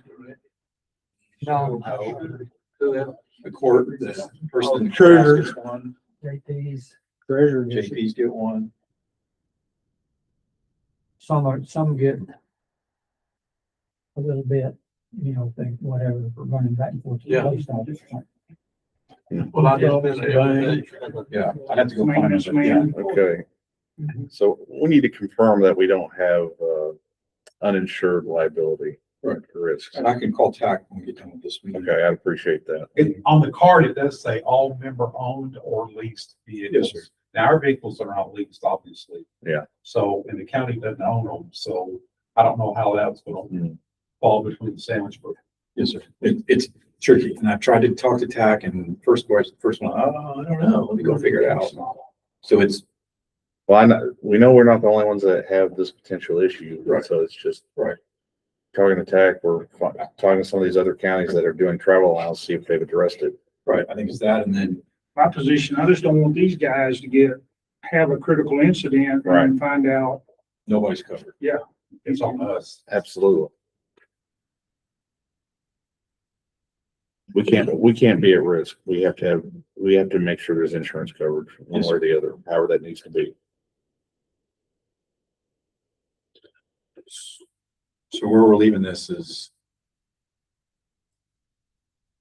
they're all in is a 72.6 ask, and they're slightly over the range, but not anything 3%. Well, I'll just say that 3 out of the 4 don't provide the vehicles. So if you took that out, what does that place?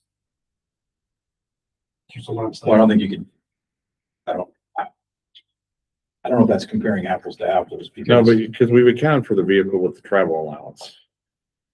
right, That 72 doesn't include. Well, they're getting our full amount plus a vehicle. So 3 out of the 4 counties That's what he's reported do saying. not have a But vehicle. your full amount would be 72 plus 15. Right? No. No, that's the 15 Okay. added in there. Okay.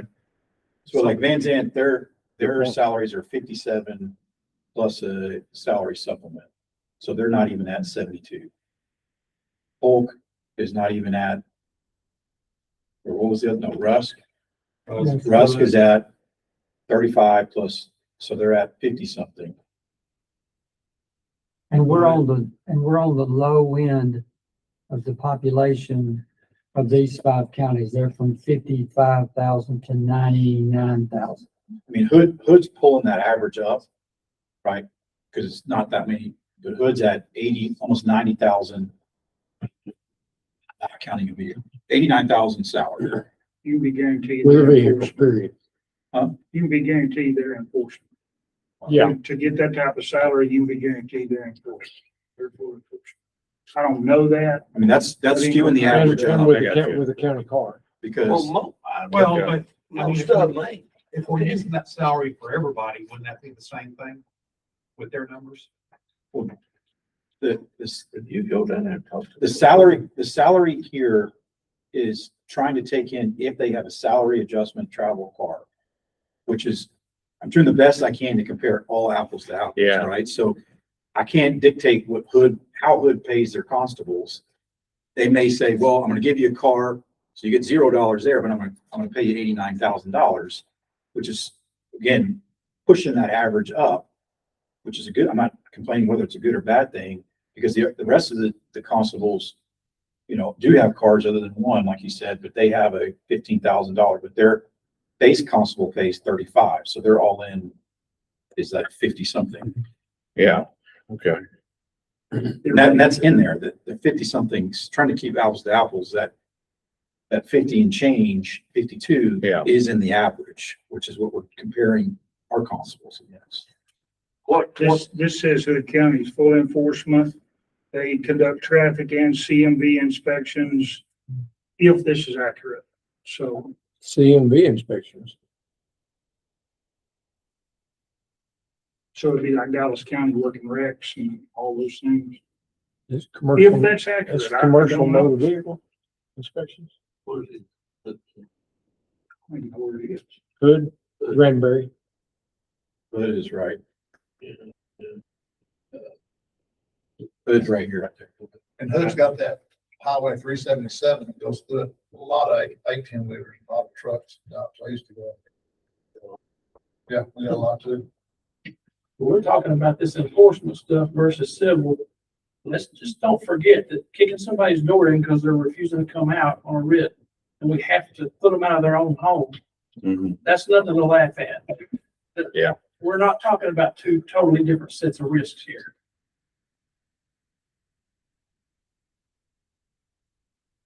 You think they don't do that? What's that? Kick doors? I'm sure they Hood do. County? Oh, I'm talking about agencies. We all are out there at risk. Yes. But I mean, they do CMV inspections and do run Oh, yeah. traffic too, so. You know, I will say, I know the deputy constable's not here, but in order to tweak the salaries,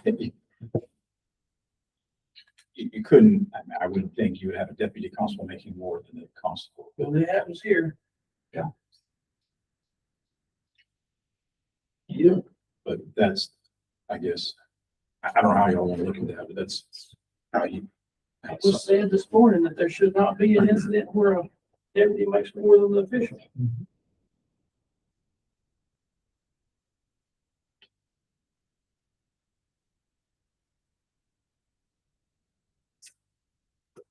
I don't know if you want to think about it, make it, I mean, I know we got the justices piece here, JP's here.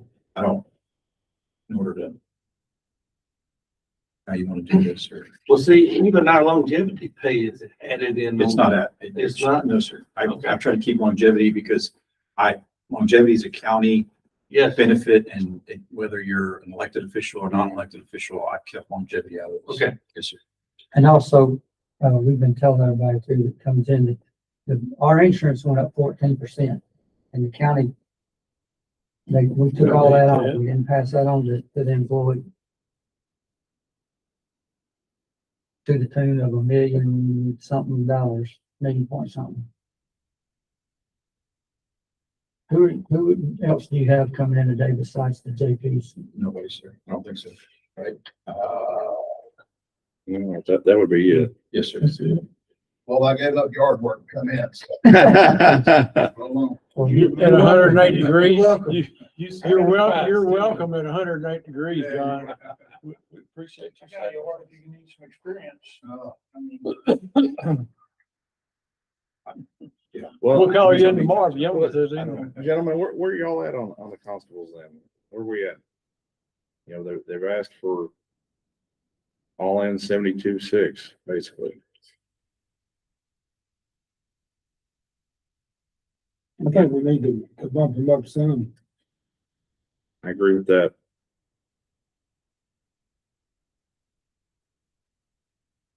You know, I know we We'll had see. difficulty with, There it's added in on where 61, 695, the longevity is added there, correct? Yeah, but not here, sir. So if you look at the 72,600, and I brought it over here. It's 72,600. That's what we're comparing against the rate. Okay.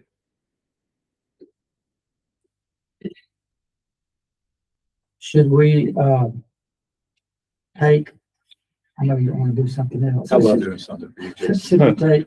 Should we take Hood County out and put 2 more counties in, since one didn't report and one is an enforcement? Yeah, if y'all tell me which counties you like, I mean, I can run the numbers anyway. We kept the survey 75 miles from DFW. So if you said, Charlie, I want to see 75 miles from any metroplex, which would be Houston, San Antonio, Austin. What about like Kaufman County?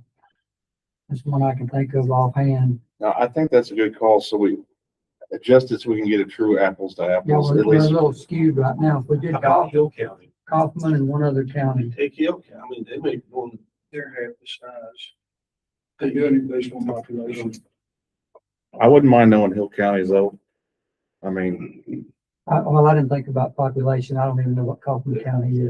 they're a lot higher. They're a lot higher than we are. Hill, I mean, Hill's gonna be right here. because gentlemen, this is just one factor, you know, this isn't, you know, absolutely determinative. And if you could just explain your own justifications. If I remember correctly, it's, you know, caseload's gone up and cost of fuel and time. Just if you could help me with the justifications outside of, because again, that's one factor I want to know personally in your job performance. What are some things that have increased for I've got justification? 17 years doing this and I make less than a guy that walks in the front door on the other side of the street. Brand new. Kaufman County. It's time to get us up to where it should be. I agree with that, and I'm gonna add that in the last 48 hours, Judge Freeland's court has handed me 18 evictions Mhm. in the last 48 hours. And I'm doing that by myself. Mhm. So I'm not only asking for us to get up, and obviously higher than any deputy constable that there is. What's their population? But the other part of it is higher than 100. This makes big difference. But I think those clerks that are doing this stuff need to be paid accordingly because, I mean, they're processing all the same paperwork that we're having to go out and serve. Right. So I would hope that they're paid accordingly as well. Charlie, do you have Medina County on there? They're a long way away, but they're very similar. 41 plus. What's their population? They're in our range. They get a travel allowance. So if I take the high, 33 plus 41 is 74, 75. If I take the low, 41 plus 17, 60 and change, 60, less than 60. So I guess maybe they have a sliding scale for a constable that has to travel more. I don't know why there's such a vast difference in their travel hours. But their base is 41. And they do not get a vehicle. So they would be similar to us on And another one's Hill. Hill. They're smaller than us? I don't know. Yeah. Hey, Mike, I should know, so I apologize, but is your request what the starting deputy pay is? Is that what the That's request? what we've asked for a 69. long time, was Gotcha. entry level deputy. pay. They do get a vehicle. Okay. Yeah, they didn't answer the question. So. Yeah, Hill County does get a County provides a vehicle vehicle. for them. Yeah, they don't get a travel allowance, so probably something, but they didn't answer that question, so it's just a dot. But yeah, it makes sense. Just so they're at 68-ish. Again, these are prior to any raises going into With a effect. vehicle. These are prior to any raises going into effect. They're smaller.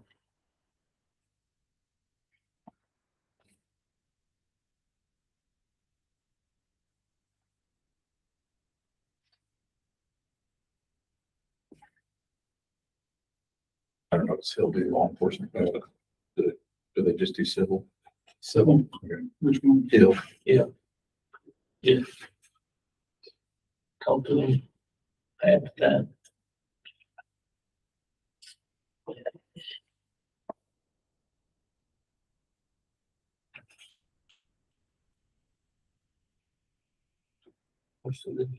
Yeah.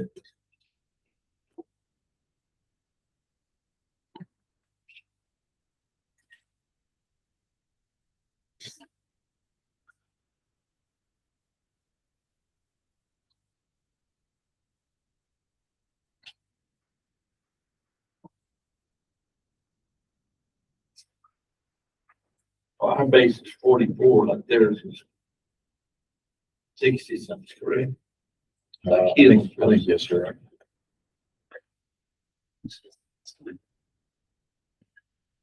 65. 65, where ours is 44. And they get furnished to be. Agree. They're smaller.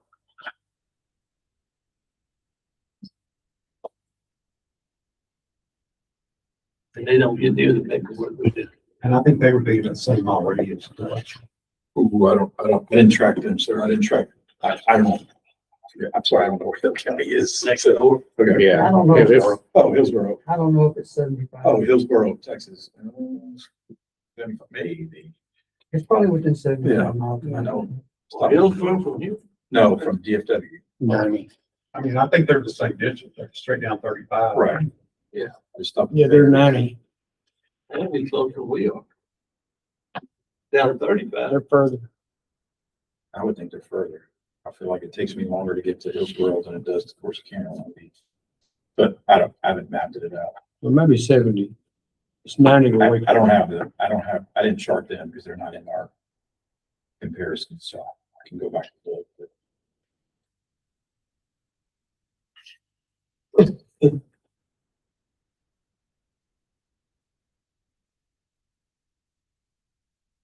Well, Russ County, they're down. Wasn't that one of the counties was Russ? That was the north. yeah. I think that was on there. Yeah, that's up there. Well, Russ is down south, I think. No, that's Russ, the town. I thought the same thing. There's a Russ County that's north of the Metroplex. Oh, really? I didn't know that either. I mean, they get paid. We looked at that, they get paid that 35 plus. Shoot, I said that there was a train. Was. It could. I was gonna say, how's that With the mental 75? hospital. They're all in is 52 and change. So Russ County is in Henderson. And Russ that's County. gotta be much further than 75 miles from the Metroplex.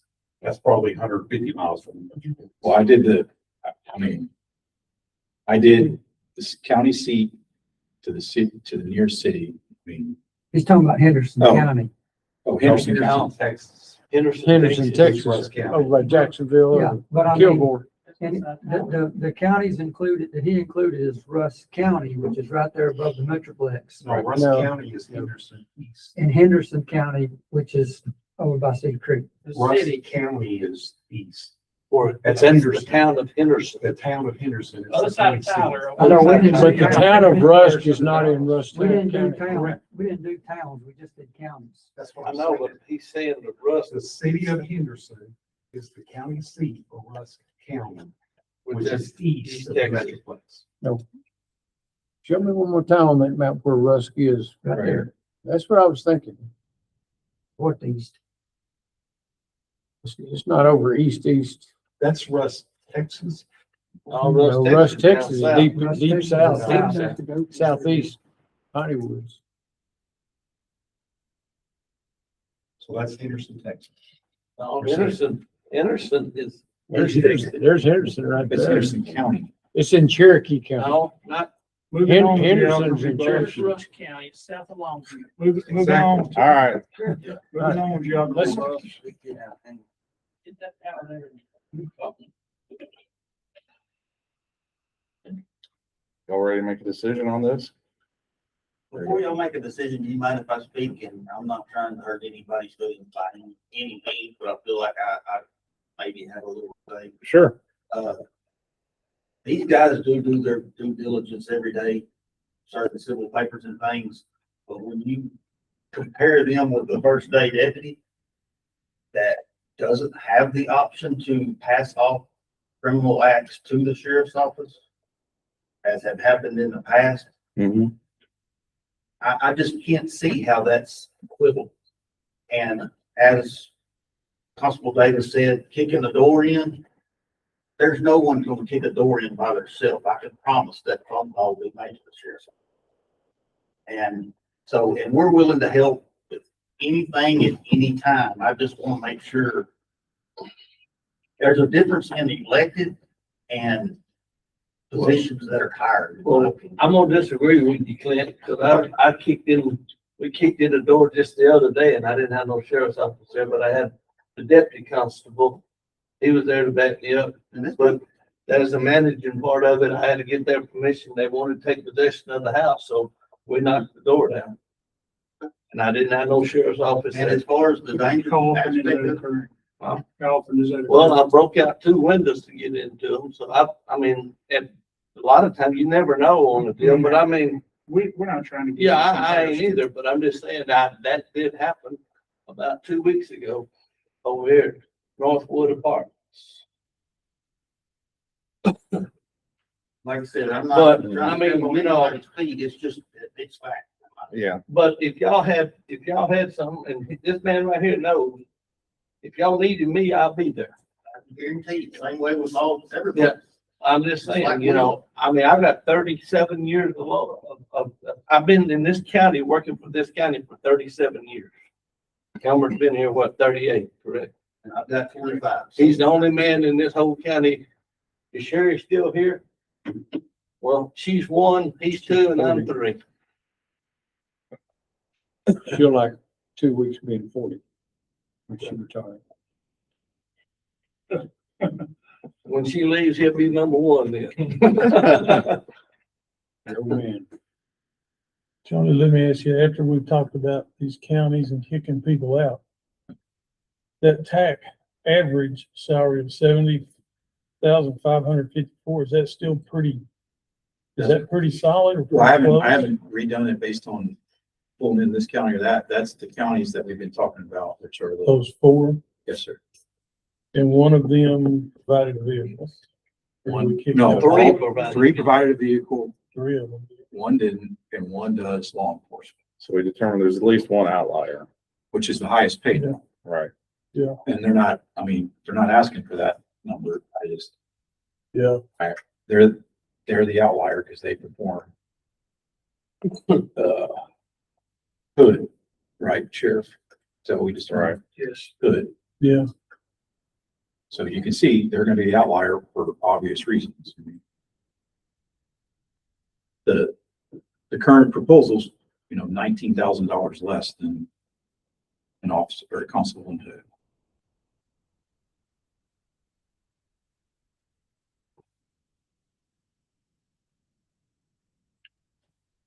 Sure.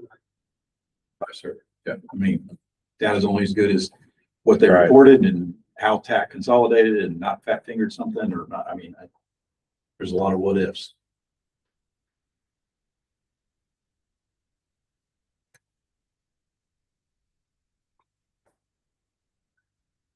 We'll beat this horse for a while. Yeah, well, I mean, where y'all at on it? This, I mean, y'all stuck on 72 all in? I mean, I'm, whatever y'all say that average comes to, I mean, I'm good with that. So if that's under a little bit, then that's fine.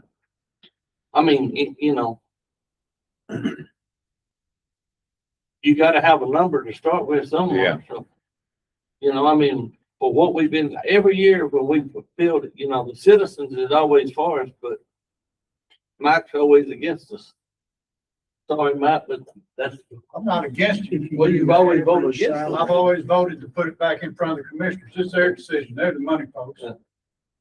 That's where I'm at on that. I'm not picking them. 70,554, and if you change the vehicle allowance, you're, or even if you stay at that, you're at 84,000. I'm confused, sorry. no, the 7554, If you do the average, that's 75,554. Right. Oh, I'm sorry, I was looking. It ain't like we don't do nothing around here. Sure. I mean, you know, we're in court. Vehicle allowance, I'm sorry. I'm up here nearly every day of the week. Picking up papers and going, I mean, I think, reading the room, I think we're all in favor of an increase. Now it's just where we want to be at on the increase. I think it needs to be more than the deputy constable. You know, that's. They would be the deputy constable's boss.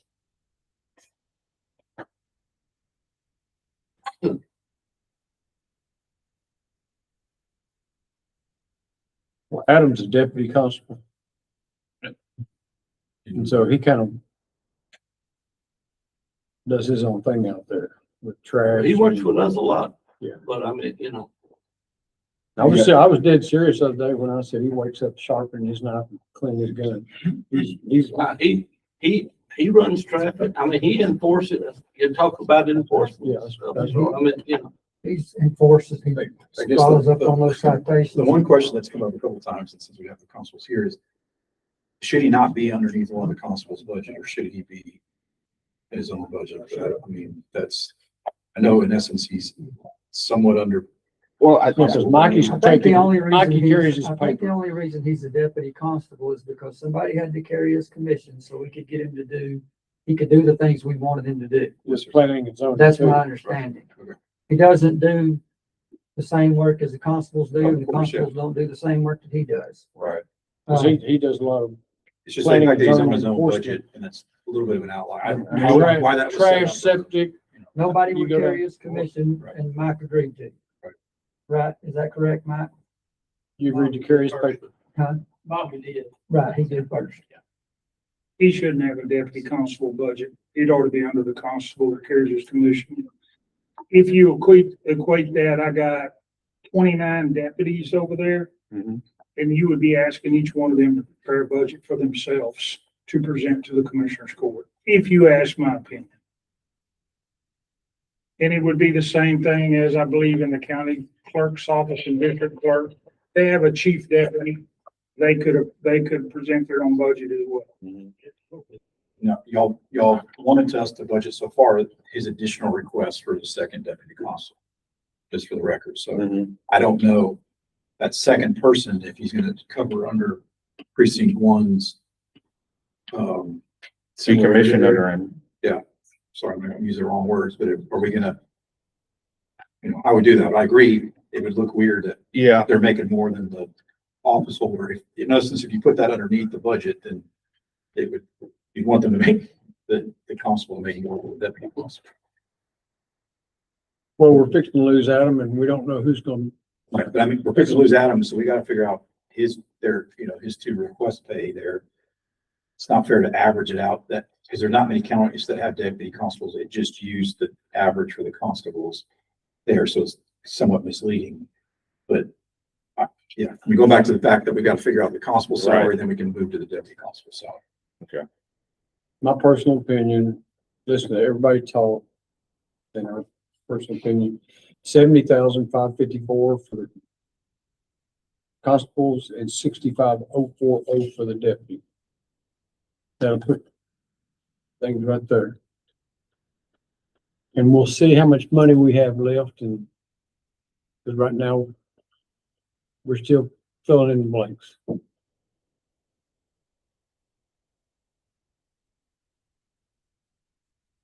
70,000, what is 70,000? The average, that 75,554. average number, 75,540. The average, the TAC average number, and then the 65 for the, who's gonna be the new, Deputy constable. if we can find it. If you can find one, that'll do it. What is Adam's salary now? Is it 55, 892? 55,370. 55,370. I can't see. Yeah. I'm good with going with the average, 75,540. Gentlemen, is that satisfactory? What is the, I'm doing the math, sorry, Jim. I'm trying to. what is the starting salary for a sheriff, an officer? So that would be their 50.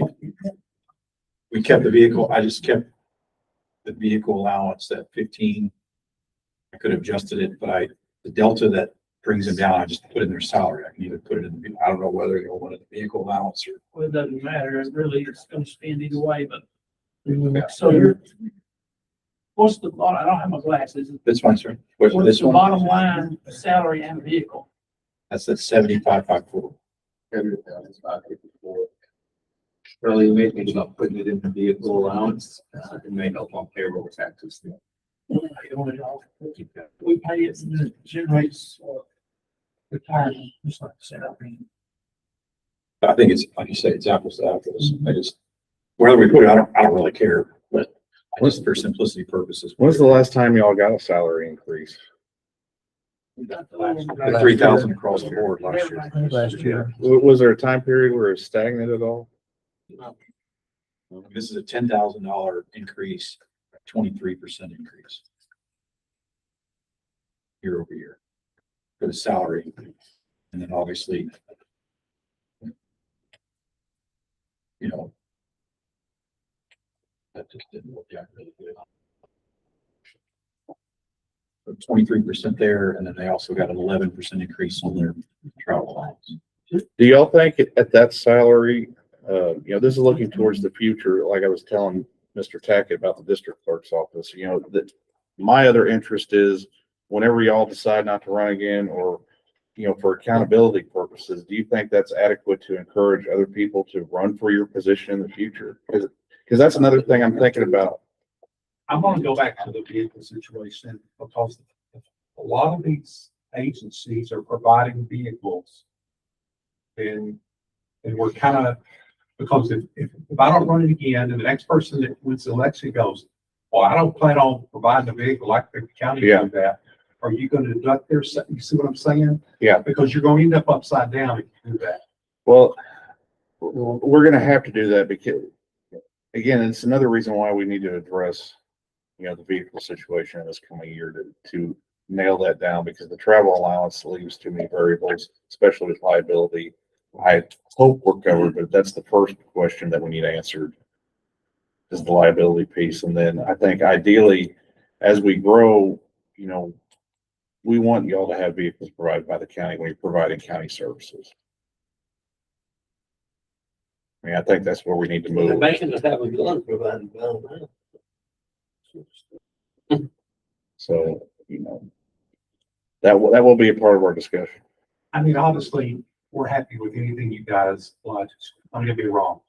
But you asked the question Yeah. about the replacement. Yeah. That's where it's gonna get, because the new person may not have any Yeah. plans to put their own vehicle on a commercial policy for the amount that's allocated, and they won't expect that salary to be that, and then if it's Right. not, then what's the answer to that? I think right now, like you said, it all gets incorporated in your salary today, right? It's just.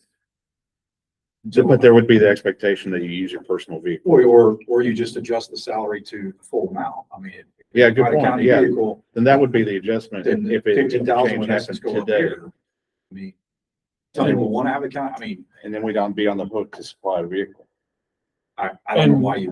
For wouldn't. somebody who's planning on running, Well, you don't know what that looks like. You don't know if a lease vehicle is gonna be your option for the Right. future. Right. You don't know, So, you don't know what that option is, so you can't speculate on the Right, outcome. and that's why Right. we did the TAC Well- average. Well, and that's why I'm trying to focus on planning this coming year, because it is gonna take coordination to Yes, see sir. what the sheriff potentially has available, what the leasing option looks like. well, How many units will be How many available units for four and- constables and you only had two vehicles, so there's gonna be some. And we may get more value with the new vehicle. I'm not saying that's gonna happen either, but we need to run that trap. It's just a numbers game. See what a leasing option is. well, and back to Bobby's hypothetical situation about somebody who wants to run for constable, but they want a vehicle. And the county says, we don't provide vehicles. Well, if I get this office, I want to get me a vehicle. Don't run. Here's the rules of the game. Don't run. But I knew exactly what I was getting into when I ran for this silly thing 10 years ago. I ain't never seen a county office that hadn't been filled. And they'll, Maybe that's somebody will the come in reason here, road. but I'm just gonna I'm say, saying that for me. you and I'm can't saying make, that start for making everybody demands else. before you even We think don't about have any signing on the solutions. dotted line. So, I was answering the question. yeah, okay. yeah, and maybe that's just me thinking out loud, but that is something I want to factor in I as do, well. if you ask me, I do believe that salary right there will attract. Yeah.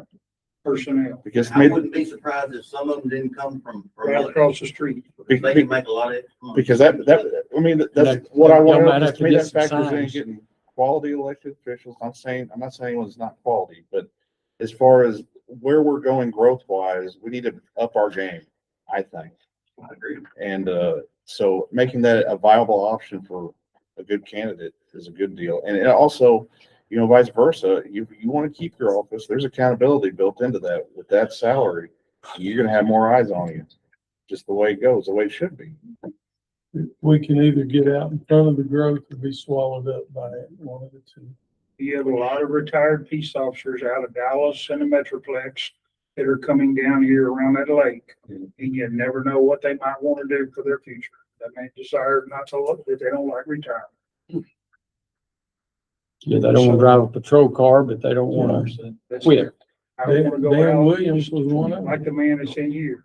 I've done 20 years on patrolling operations. I don't want to patrol, but I still want to be part of an agency, so you find a place for it. So if we broke it down, it's roughly, if we split it, it's roughly $10,000 in salary and the $3,000 in vehicle, similar to what was asked for. Is that pretty close, Charlie? Yes.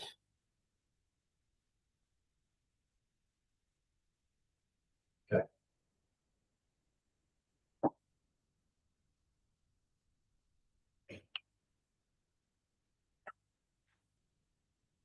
You're getting the ballpark. That's 2 minutes. I got two questions. What does a starting deputy make? Keep pulling. Whatever, Laura. 56.6. 56,600. So a constable would be making, 70. I'm sorry, Back- $14,000 back- more. Car allowance out. That's tough. I can't. If I back it out here, then I have to back it out there. Well, I mean, just thinking about the salary. Yeah. So, I mean, the, They're reasonably in line. yeah, it's pretty much in line. yes, sir. Yeah. If I just look at salary itself, it's almost a $10,000 raise for just the salary part, which is almost a 23% increase. Well, I'll put it like Pretty this. close. That's more than anybody's ever offered us since I've been constable for 10 years now. And, I'm definitely good with what Eddie said a while ago with David there, so I appreciate it, and that would work for me. You don't have to, you don't have to, you don't have to appreciate it. Thank you for doing your job. Yes, Sir. Good. All right. Everyone good? So a new deputy makes 56,600 new on the street, right? I guess. I don't have that information. That's when we pulled it off. 56. It's their website for salary. I can look it up on the website real quick. No, it's okay. 56. So a constable would make about $14,000 more than a new deputy. With his No. benefits, Vehicle. with his But, vehicle yeah, allowance, with But the vehicle deputy has cell phone. got a vehicle. Unless they live out of county, if they live out of county, they have to drive their personal vehicle to the sheriff's office and get in a vehicle. So you're talking about a $15,000 equation there Yeah. in vehicle allowance that the deputy doesn't get. Jason, I think is right here, 54,534 would be the constable salary without his cell phone and the travel allowance. So they're actually still just a little bit below the starting salary for that, but it's comparable there. And my next thing I'll say is the same thing I said about Jane. You're hitting close to that 3% above the TAC average. Again, Well, right now, we're going right to the TAC average, so it'll be zero. what's that? We're gonna go down to 75.54, which is the exact TAC average. My mistake. We're right at the average. It will be on the average. I got you. I guess it did. That's where I got that number. Game, set, match, or any other questions? Commissioner Green, you all right? I'm good. I don't mind any more questions. Don't even. Commissioner Barry, good? Okay. Yes, thank you, gentlemen. Appreciate your time. Appreciate y'all. Thank you. Won't be no Yeah, second. It's good to see you once again. I ain't seen you in 20 years. Hey, he only comes up here when we're talking money. the last- I don't see him. That's the only time we I don't see him. The last thing. Hey, and that's very dirt off. The only time I see you. Wait, hold on, I'm hold on, coming in hold and on. you're leaving. One second before they leave, because it's a capital number. Each of the constables now have turned in their, the, Insurance card? no, the capital. Operating equipment. Yeah, what's this thing called? Oh, the HB HB 33. Yeah, So we each got of them have turned it in now. Okay. They're all in range of each other. Some a little late, but But I think it's just, are we in agreement that we want to see them? And gentlemen, is this getting you all up to where you need to be for HB 33? Should get From a liability compliance. standpoint, Yes. compliance standpoint? Because we're budgeting what you send over to us. We need to be in compliance. Yes. Correct. Question, if we add another deputy constable, do we need to add some equipment for that certain year? Certain Will you accept his commission? Yeah, that's my next question. It's not gonna make a difference to me. Okay. It's not putting any more work on me. Okay. Can we just make sure? I don't know whose budget that goes on because it's underneath the deputy constable's budget. I don't think the deputy constable budget has any HB 33 numbers in there today. So can you help us make sure that whatever they need to be in compliant, we can get that number and take it in? But right now, we're gonna go with whatever these guys have asked for. We're gonna say they're in compliant that way. We got to do Okay, that. I'm sorry, I didn't mean to sidebar. I just want to, No, thank you for doing that before they walked out. because I don't want to call you back. Oh, well, you know, you're Yeah. this and you're this and you're this and stuff like that. Okay. No, Good, no, good, Can add them to. Yes, sir. Get a hold of you Yes, sir. and just with a checklist. Yes, sir. He's got everything checked off. Yes, sir. To make sure. Thank you. Yeah, the reason, but, Mike, the reason I asked that, if this is like any other equipment that's ordered, there is a real time lag in getting it. And we gotta get it in before. Yeah, cause my desk has got lost in the air. Well, y'all get the expired vest, right? Yeah. Well, I might The one's get already one. got I a ain't couple got of, one right the now. bad couple thing of is marks it in it. takes so much time to even put a deputy on. Yeah. There's so much background stuff and all that. They just gotta get ahead of it. Yeah. Okay. Well, we got to reorder. Good deal. All right. Been ordered a year ago. All right. All right, let's move on. We're dragging. Thank you, Judge. Yes, sir. Thank you all for Thank you. coming. I don't need to stay for the No. other. You're good, sir. I appreciate it. Unless you just If want we're to hear. dragging, Unless, unless you just want to say. Y'all just, everything we ask for, just go with it. I just want to get it right.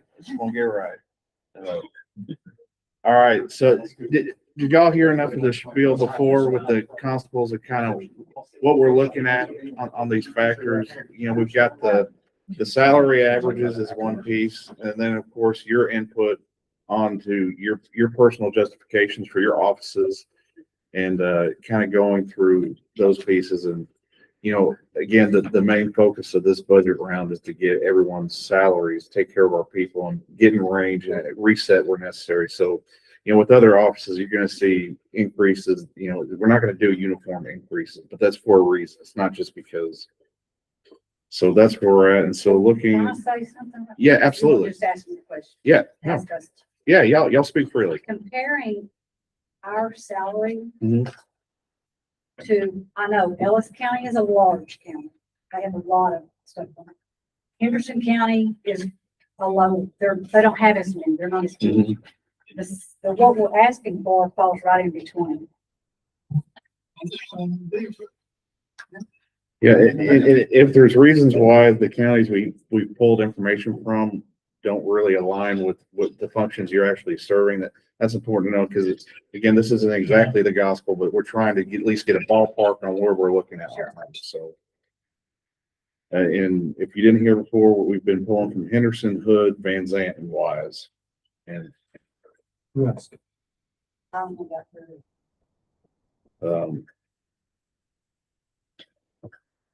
Okay, so based on the information we pulled, Yeah, I'm gonna pull it up, sorry. what the average comes out to 79,373. You requested 86,784. That's the total without including the longevity and all that. Should It's not just include the base It salary. won't include longevity. These are supposed to include salary, supplement, travel, and car as applicable. Yeah, let's see.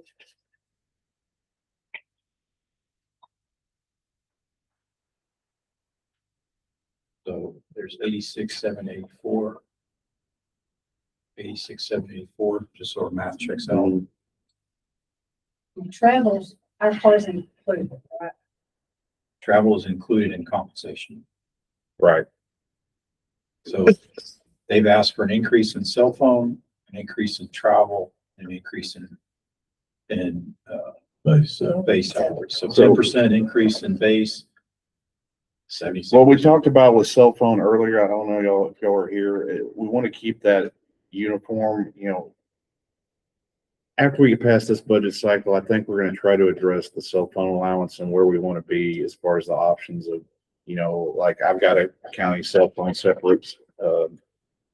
Find where we need to be on that. The allowance system, don't want to change everything right now, just make a mandate without having input on where we need to be. But just for this purpose, this budget cycle purpose, I think we want to be the same on cell phones. I know it's not a huge difference, but I would at least want to explain that to you as to why I think we're going to be different on that. And I'm paying $149 and change with my phone. So do the math, and that's where you come up with. Every month we're on call 168 hours. We're on call. We may have one inquest, or we may have 9 inquests. Greta's already had 5 going to these locations. Our cell phone is our lifeline. Mhm. You ask for reasoning, that's the reason. Yeah. Well, My cell there's a phone went little up bit to, with additional. It's the same for us. but your county phone. Yeah. Our cell phones don't just ring to us during on call from business. We Right. get calls all the time about our county, the business that we do. Oh, yeah. Just for business. You too. So, Yeah. we all do. I think that We're just looking at our phone bill. yeah. Because we have to prove, I think every year, I did last year, a couple of years ago, we had to send in the front page of our bill. I don't know if y'all had to do that too, but Oh, really? it has my, Yep. how much I have to pay. Yeah. And it's nowhere comparable to what we have right now. Mhm. So we decided with our 4 judges that, hey, we use our phone at least 168 hours a month. And then throughout the weeks, we get called. Yeah. So we all get called. That was our justification. We Okay. pulled our phone bill. So there's our justification. Yeah. We pulled our phone bill. We haven't been asked to send our phone bill. I'm sure that's coming. So Well, that's obviously, the right kind of justification. But again, just for our purposes right now, I would like to keep it all the same, maybe increase you somewhere else Yes, sir. to cover that rather than have it allocated to something. I'm What- not what saying, was the I don't want to say it's not deserving because I think you just proved that it was. Yeah. So And how much was that? And Y'all moved it up to $1,800 from So 1020. Okay. So So it was that was, 780? it was $85 a month. And then we moved it up. I mean, y'all correct me if I'm wrong in going through that exercise with them, where we're at on cell phones, but I think that's where we want to be in uniformity on that piece. Went from 85 to $150. So uniformity is what? 120. 10, what you were at before, 1020? The 1020? $85 a month.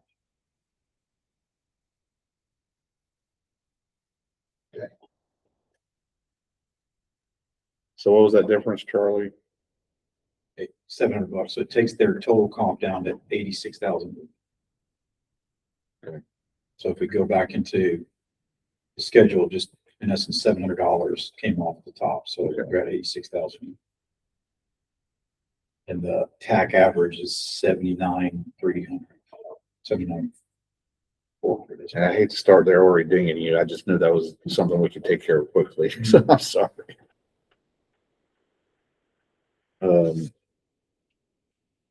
You know, I would argue the travel allowance needs to go up. You know, those inquests, you know, we require you to be there in person, like that's required.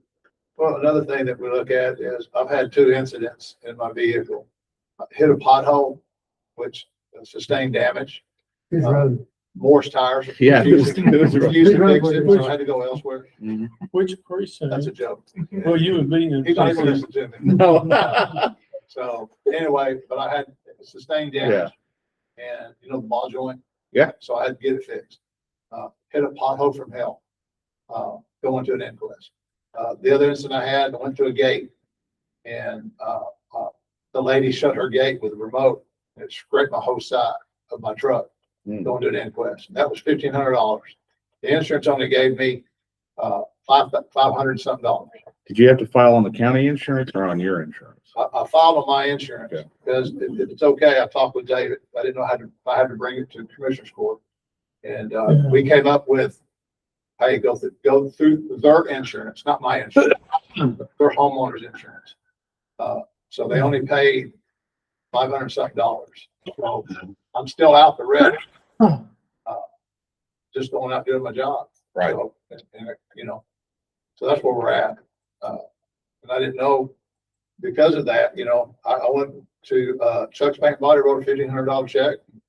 You have to get it fixed. And, where do I get the rest? You know, do I sue the lady's insurance or Right. do I come to the Commissioner's Court and try to get the rest of it? Because I was on county duty.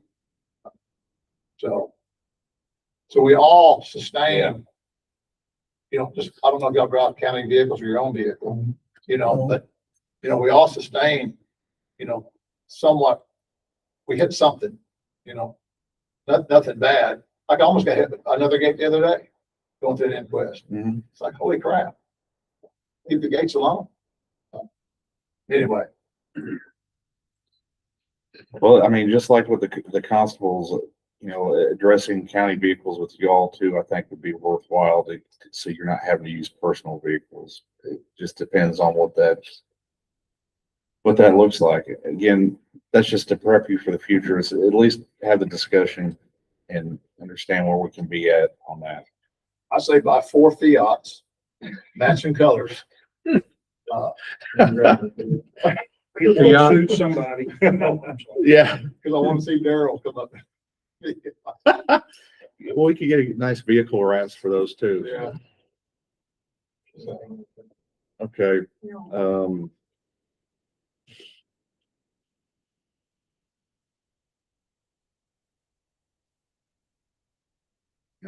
Absolutely. Anyway, damage to the vehicle, repair the vehicle, fuel, we all know fuel's going. Sure. Our fuel's fluctuating, but it's more about, the oil changes, just your basic maintenance. Yeah. On your vehicle. And like right now, my vehicle now, you know, got to get tires. So.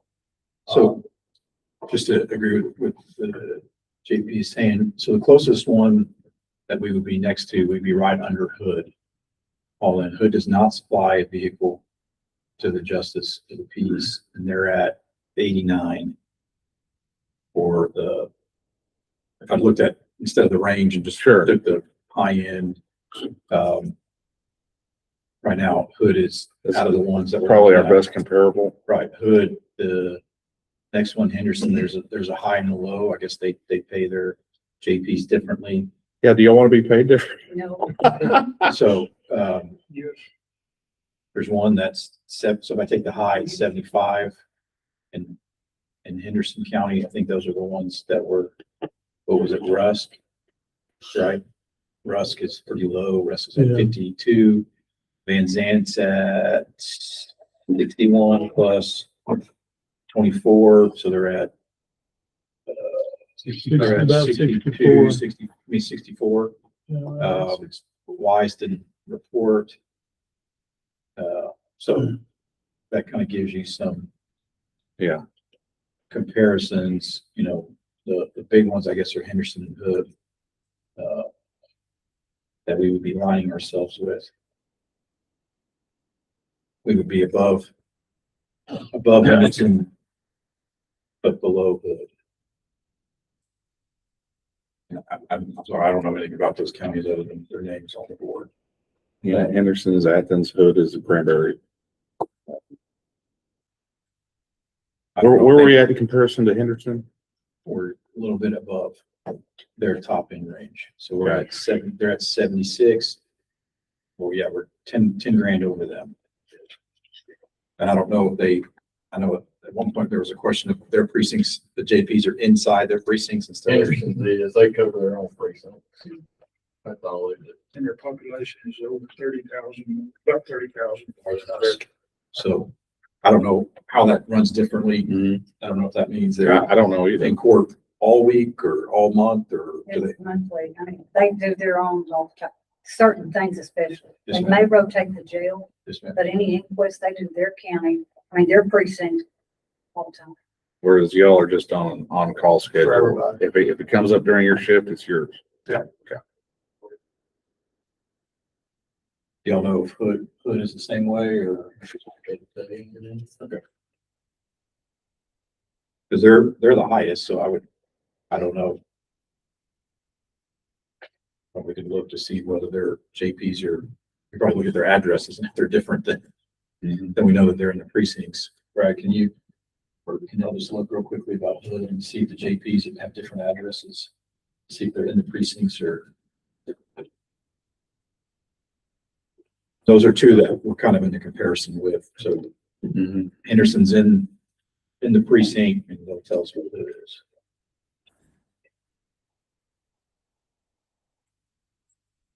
I don't know if y'all were in here, but the TAC average, we looked at 75-mile radius from DFW. So any county that is our comparison in population. So Ellis is not in it because they're a much bigger county. Any county that has 50 to 99,000 population is within 75 miles of DFW. The county seat is within 75 miles. And we're actually on the low end of that, because we were at 60. Right.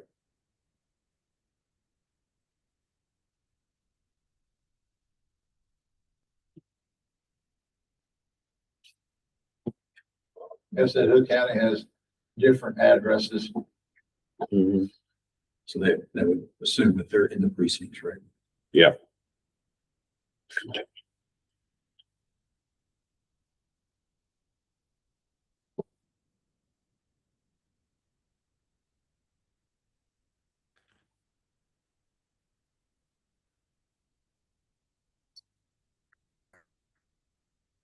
If I recall, when y'all came and presented, another big issue is how the caseload volume has increased substantially. Right. Yes. Significant increase. We have 2 clerks apiece, so. Yeah. You know, it's a lot. If I do the hospital or, folks that don't pay the bill and it gets sent over to collections. For example, you know, when the mail comes in, they hate the mail, because they come in and, you know, one setting, they got 88 cases, 50 cases, 40 cases. 70 cases. And the clerk's, which Mindy, has to do all the cases. Get them entered, ready for court, et cetera. So then I go over the cases, whether they're in default or, you know, whatever they're requesting. And that goes again back to what Daryl had said originally, is those cases are all handled multiple times. Yeah, you touched on, motions and- yeah. As the others are coming in. And just kind of sidebar, I do want to get together with all y'all about the white warrant stuff. I know that's been an issue. Yeah, that'd be good. We'll be okay on it, don't worry. But I would like, just so you know, I would like some help on that. Not that I'm unwilling to do it. I want to set that standard, but I want us all to be comfortable on that. I know what I'm on call. Also, when they're on call, the hospital calls me, I go. You know, I've only had maybe a half a dozen at night since I've been in JP. So that's good. I'm pretty open. I helped HM when he needed it. So we all did. Yeah. Well, I'm a team player too, just so you know. It's not that, oh, I don't want to do them. If I can do them, I'll do them. Yeah. You know. I think part of the issue was that there's a stipend given to judges to do that, and Oh, there is. Yes. for the county, Okay. yeah. It's a $25,000 or $29,000 stipend. And a part of that is Really? for doing mentals. And we're doing them with nothing extra. Or where's that stuff? It's from the state of I Texas. It's don't from know. the state of Texas. Comes in through. The state. I don't No, I know. I'm just trying to figure out how we're getting it and how we're receiving it. It's Yeah. not a part of your, unless it's part of your judicial stipend. I I don't think the know. district courts get it too, and you might ask them how that works. I mean, I know I'm doing the probable cause hearings. I think the issue is just the emergency Right. magistration, the application, I should say. We do the ones every day in registration for everybody, so they don't have to come over here to just do that. Yeah. That's about, do they even understand enough? When they answer certain questions when they come in. We have to question them, do they understand enough mentally to know what's going on? And we do those for all of them. So the jail staff's pretty on top of it, Mhm. getting it started. They've got some mental questions. I guess medical mental questions. Sure. And then they're pretty on top of it, getting it prepared. So when we magistrate, then there's, I sign all the forms. They tell me I don't have to, but I do because I want my name on it. That I Right. looked at it. And then what they do with it, that's up to them. I think there's only one form that we're required to sign. Right. And, Yeah, I've already done one. yeah. As y'all are mulling it over for clarity, did Yeah. I get just a response to a question Sure. on travel or whatever? Mhm. Every year I get an email from the county saying that the state mileage rate has changed. I don't even know what it is now, but just so It's you, usually called the IRS rate. yeah, whatever it is, Cents whatever per it mile. is. Where does that apply? Because It's like when we get mileage going to everybody's- conferences. almost everybody's got a vehicle allowance. So if I got a vehicle allowance and I drive to a conference, I can apply for that as well. That's part of your per diem. And that don't seem right, but I don't know. You get a per diem check for meals and travel. If you go to a conference. On top of your vehicle allowance is what. It's separate, it's a check. So you get both. You get a vehicle allowance, and then if you drive that vehicle to go somewhere, you get paid again. It comes out of your budget. His trainer. That's good. Yeah. So That's what what I he's, what he's was asking See is for what 30-something sheriff years now, he wants is back. already too late. So it begs the question, so if you had a Joking? I county want to do vehicle, some amending. so it begs the question, Sheriff, so in the scenario where if someone has a county vehicle, should they be taking that county vehicle to that conference? Then they don't get mileage. If I have a county vehicle, do I drive it to the conference? Absolutely. Okay, well, then you don't get that. But if you're being paid to drive your vehicle at county business already as a monthly Right. stipend, but you don't go anywhere. You never go to a conference. You're getting paid so much money regardless whether you drive it 1 mile or you drive at 10,000, Sure. but yet today you decide to go to a conference, you're getting paid again, you're putting in for that state mileage. Double It just- padding, double dipping. It just doesn't sound right to me, but I'm not making the decisions. Me neither. That would be, Let's just give it to Travel them. policy. yeah, travel policy. I mean, I think that's where, of course, I know y'all know Yeah. it. That's where you fill out that ledger and say, my starting mileage is so-and-so, and I went so-and-so. Well, they used to You do get that. paid- They you used to get do your that. per Now, diem. now then they go to this computer screen and go, leaving Corsicana, going to Yeah. this hotel Yeah. in Austin, College Station. See, And it that's goes, how it does far like this, it behind goes, shh, it's this many miles. So that's the amount of miles that you. It gives you a Turn it- fastest turn way it and the the- shortest turn it the way. map. It's good if you can get it. And that's just, I didn't write the I've never policy. questioned it. Yeah. Yeah. Don't shoot the auditor. I just wondered. Big vehicle. No, I appreciate you raising that because, you know, we need to be aware of our blind spots. Not sure so. A state thing? The vehicle allowance. No, the mileage to Mileage, school. yeah. The mileage is, Basically, the mileage is an they pay it. IRS, That's the IRS rate. IRS standard rate that tells you if you travel for business in your personal vehicle. But I guess most of the time it's, I don't also get a vehicle allowance to Right. do it. So you expense it on your You know, tip. if I have a staff auditor, he drives to XYZ, then, you know, if Natalie takes her personal car to conference, which she has to, but she doesn't have a county vehicle or a county allowance, then I gotta pay her mileage. She's going to a conference in San Antonio. Understand that. You know, same way with me. If I go to a conference in San Antonio, Understand that. that's what it goes. But yeah, the double dipping is there. Obviously, I've seen it. So are we getting a vehicle allowance or are you gonna establish? No, we're gonna do the little Fiats, man. Volkswagens. Yeah, some big, no, we're not making any change to the travel stuff at this point, that, JJ getting a Mini Cooper. because I think that is gonna require more in-depth conversation than rather just shoot from the hip on that. Yeah. We're going to increase $2,400 on the truck, on the vehicle allowance. I'm okay with the increase on the travel, but Cost of the way fuel's going, like I say, it's fluctuating, but I've never seen it fluctuate very much downward. and those inquests are all over the county. I mean, Yeah.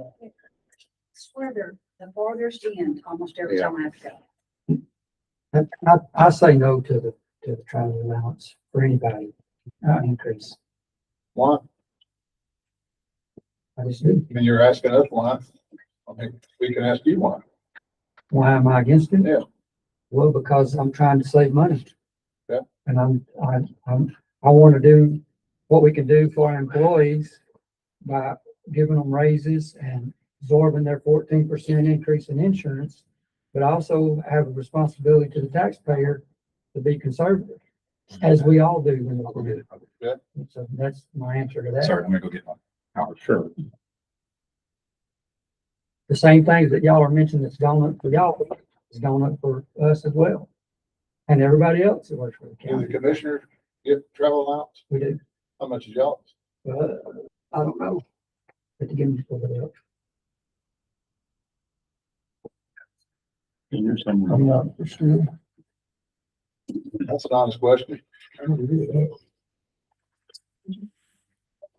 it's around, not mistaken, I think the Eagles were the other day, sure. Yeah, but I don't know I ever got I have that number. I think I wrote it down. And I'm not for raising it either. I know Charlie's got it. Yeah.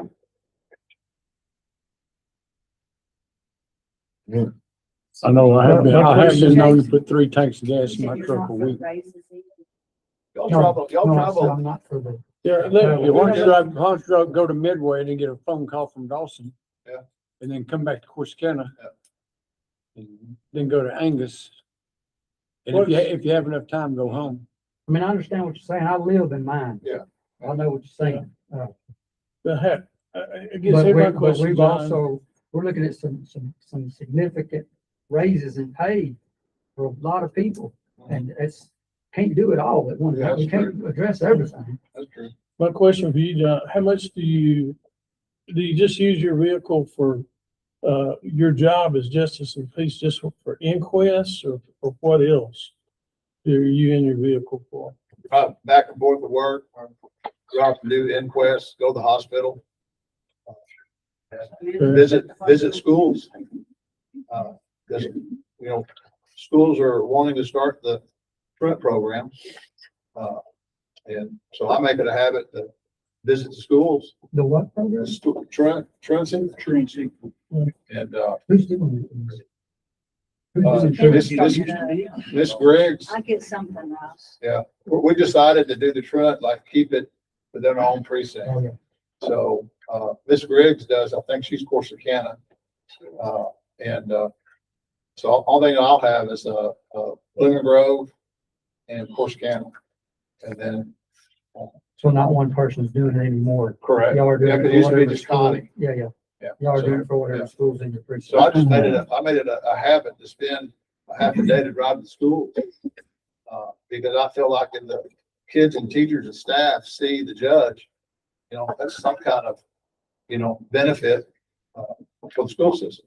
Yeah, I was just curious how much, I know, we're like a commissioner, we gotta run our roads. We're out there in our precinct every day. Of and course, we don't stuff. put the miles on like y'all do. Yeah, Yeah. but you're still using your Yes. vehicle a significant Yes. amount of time Yeah. for justice of the peace purposes. So how many inquests would you estimate you do a month? I mean, On call, like I said, Greta has 5 right now. Yeah. And, when I was on call before her just last week, I had 4. 6 days ahead.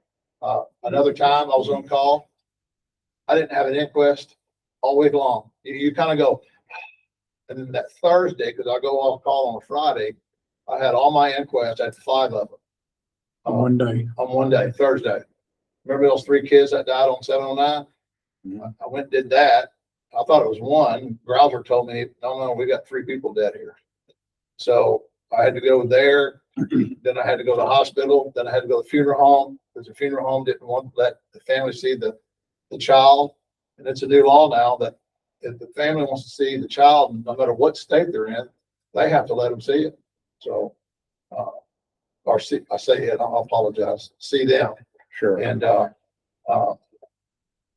but I left there, then I had to go do one more, then I had to go do one more. It was just like boom, boom, boom. I was like, holy moly. They were just dying to see you. They were. And, but it just varies, my first month as a JP, when I first took calls, I had 9. And they were calling me Jackie, remember? Because Jackie was the guy who had 7 inquests, 8 inquests, whatever. So it just varies.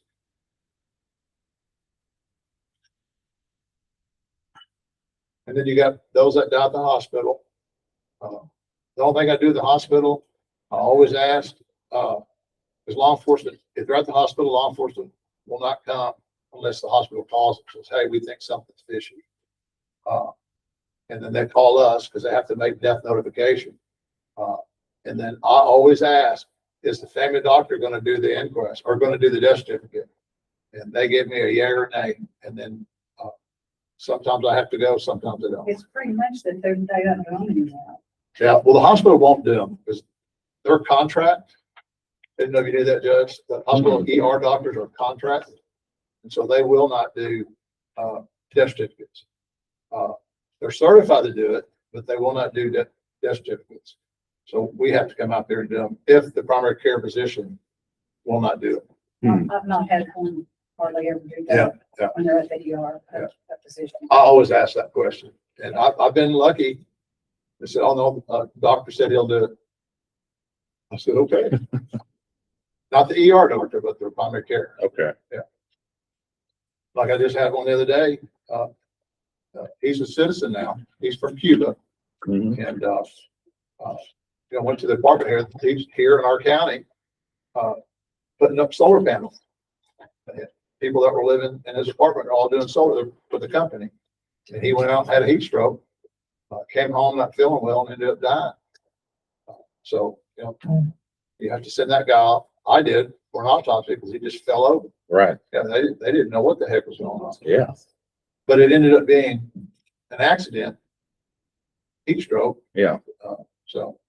I had a wind turbine place yesterday that I went on, that forklift he was operating fell over on him. And so I sent him, because I know there's, I mean, there'll be a lot of litigation about that, I'm sure. Yeah. Was he dead right there? Oh, yeah. Of course, can't engine come. See, I didn't call him.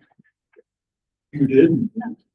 so, We're identifying. you know, and Jason, I can say this, Yeah. you know, with the inquest and autopsies and home call funeral home, you know, all those are going back up. You know, we were from 2,100 for an autopsy up to what, we're 2,400 now? 2,400, I think it's 2,400 now. And then Griffin Mountain went up. They used to be 750, 700. Now they're 900, I think. The county has to pay for that. No, I know. So I don't know. Yeah, and indigent, Yeah, good. we need to address the indigent, funeral Good. service policy Yeah. as well. So, And and so hopefully we can get together we will. with the JPs and, because that is huge. Yes. I can't tell you how many people says, I want you to do an autopsy. Mhm. You're required to do the autopsy. I said, no, ma'am, I'm not. I said, you can pay $6,500 and I can tell them that the family wants an autopsy. But they want their money first Oh, yeah. before they do an autopsy. Well, And, it's a for-profit business. yes, Yeah. but we're not required. No, yeah, to do it. we've got a lot to get together on to Yeah. make sure The we're. indigent, And I'm not trying to get in cremations. there. I'm just No, saying no, that, Jason, I know. that I've been here a while and we're looking at bigger, higher raises than we've ever looked at Yeah, since I've been here. Yeah. And we're having to talk to every office. You know, I hate this. I wish it fell to somebody else. I don't like doing this at all. If I could skip, Give it to take my him. vacation, I'd get out of here right now. Give it to him. Because everybody that's in here that you're talking to is your friends. Oh, yeah. And you don't want to tell them, you know, you don't want Oh, to give yeah. them bad news. Oh, yeah. But also, we, you know, we gotta be responsible to the taxpayer as well. And everybody that's coming in here is asking the same thing that you are too. And I'm not against any raises, but there's some, you know, I'm not saying it's fluff, but something, we gotta cut somewhere. Well, I mean, and that's why having the salary comparison is useful. We can at least show you, we're not just coming up with numbers off the top of our head. This is what it looks like around the state. And we're trying to be about around what everybody else is around. So Commissioner Grant, if I just just for comparison purpose, if I put travel allowance to be similar, left the salary increase, that's a 10% salary increase. 83,600 would be the total comp. And comparing that back, so they'd be 83,600, so they would be, I don't know. Still be above the average. Right, they would be $4,000 above the average. Which is how many percent? it's gonna be 8, No, less than that, so. 7.5 or so far. 3%. So where's the middle between Hood and Henderson? Those seem, I mean, correct me if I'm wrong, are those the most applicable The average, counties? the average between. Hood is 89.3. Sorry, I should do this. It's 7.5% is 82,507 and 10% is 84,426. So if you figure in what the number you just said is halfway between them, so it's gonna be 8%. 8% raise. The average is 82,658. And is that what we just came out with?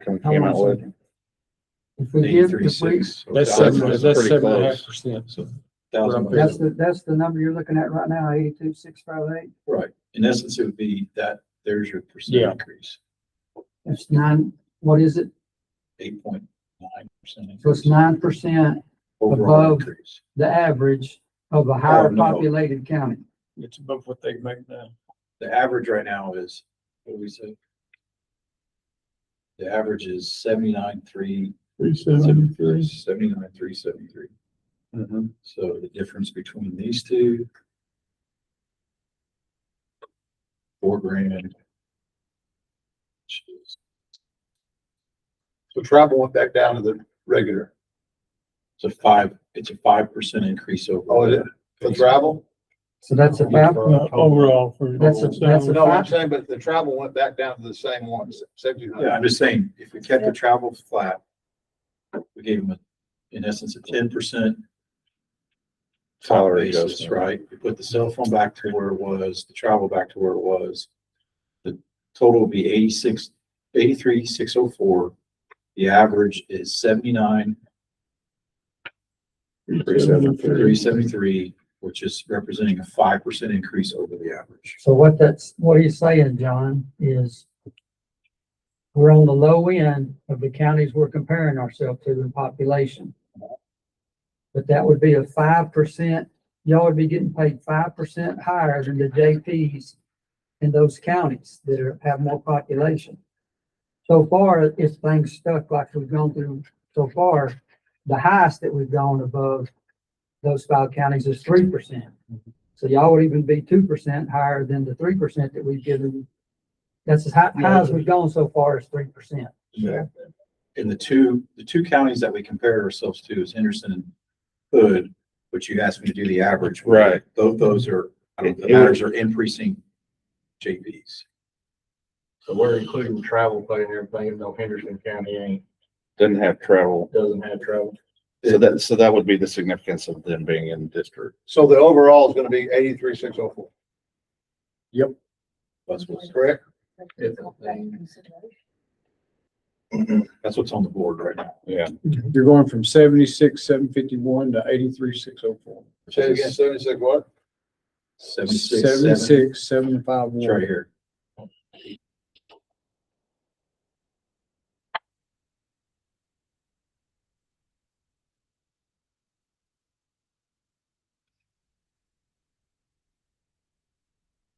So it's representing us a 9% increase salary year over year.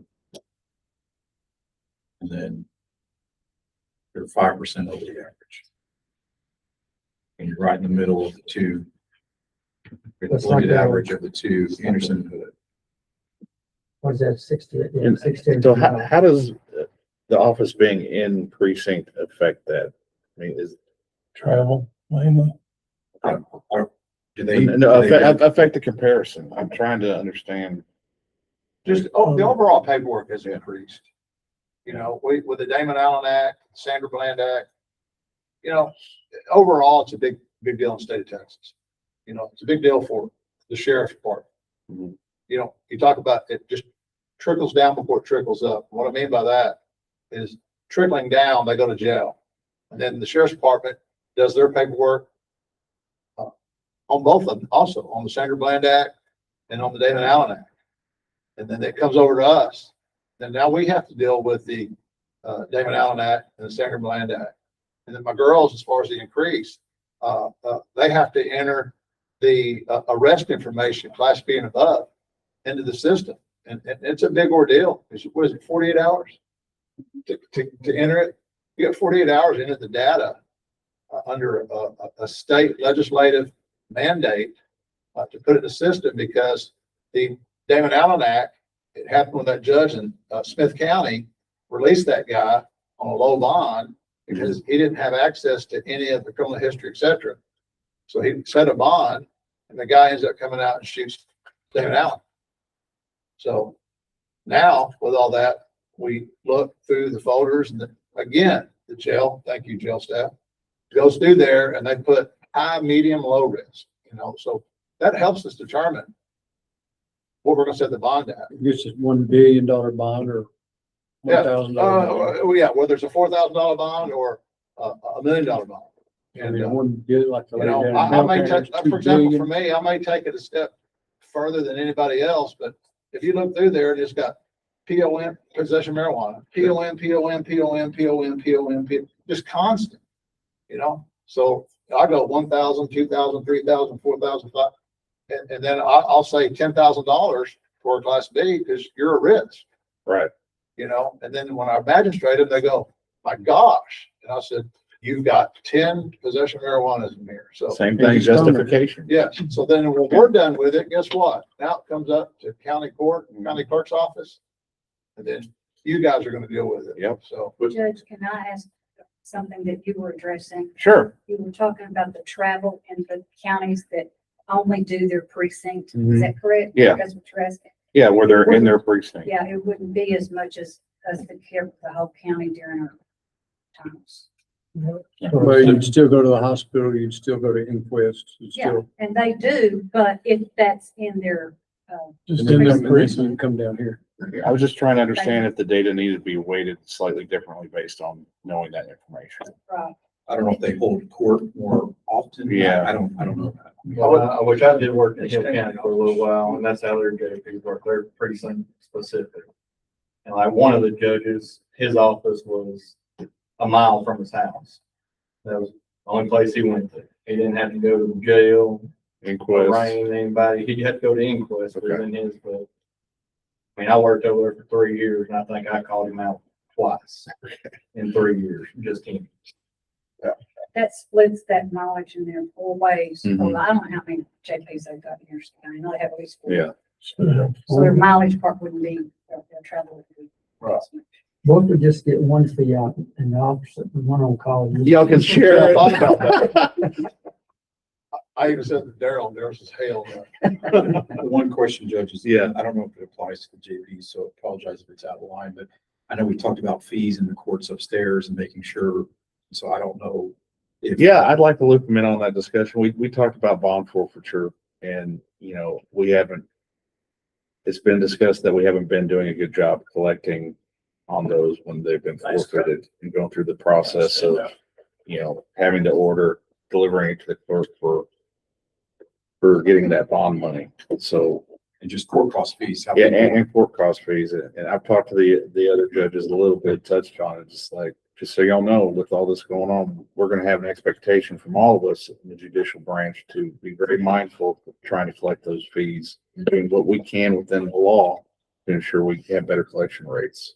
That's another kind of outcome from this cycle and discussion. I think there's room for improvement. And some of that y'all know better than I do, but we'll be looking at that through the year as well. And I'm not saying anyone's being deficient on y'all's end either. I don't know the answer to that, but that would be an additional justification for an increased salary, I think, is, getting that stuff in line and improving where we can.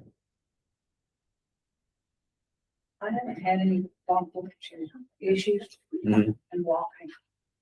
Very few over the years, but, our collection agency does an excellent job about getting people, to pay, and they pay all their fees and everything.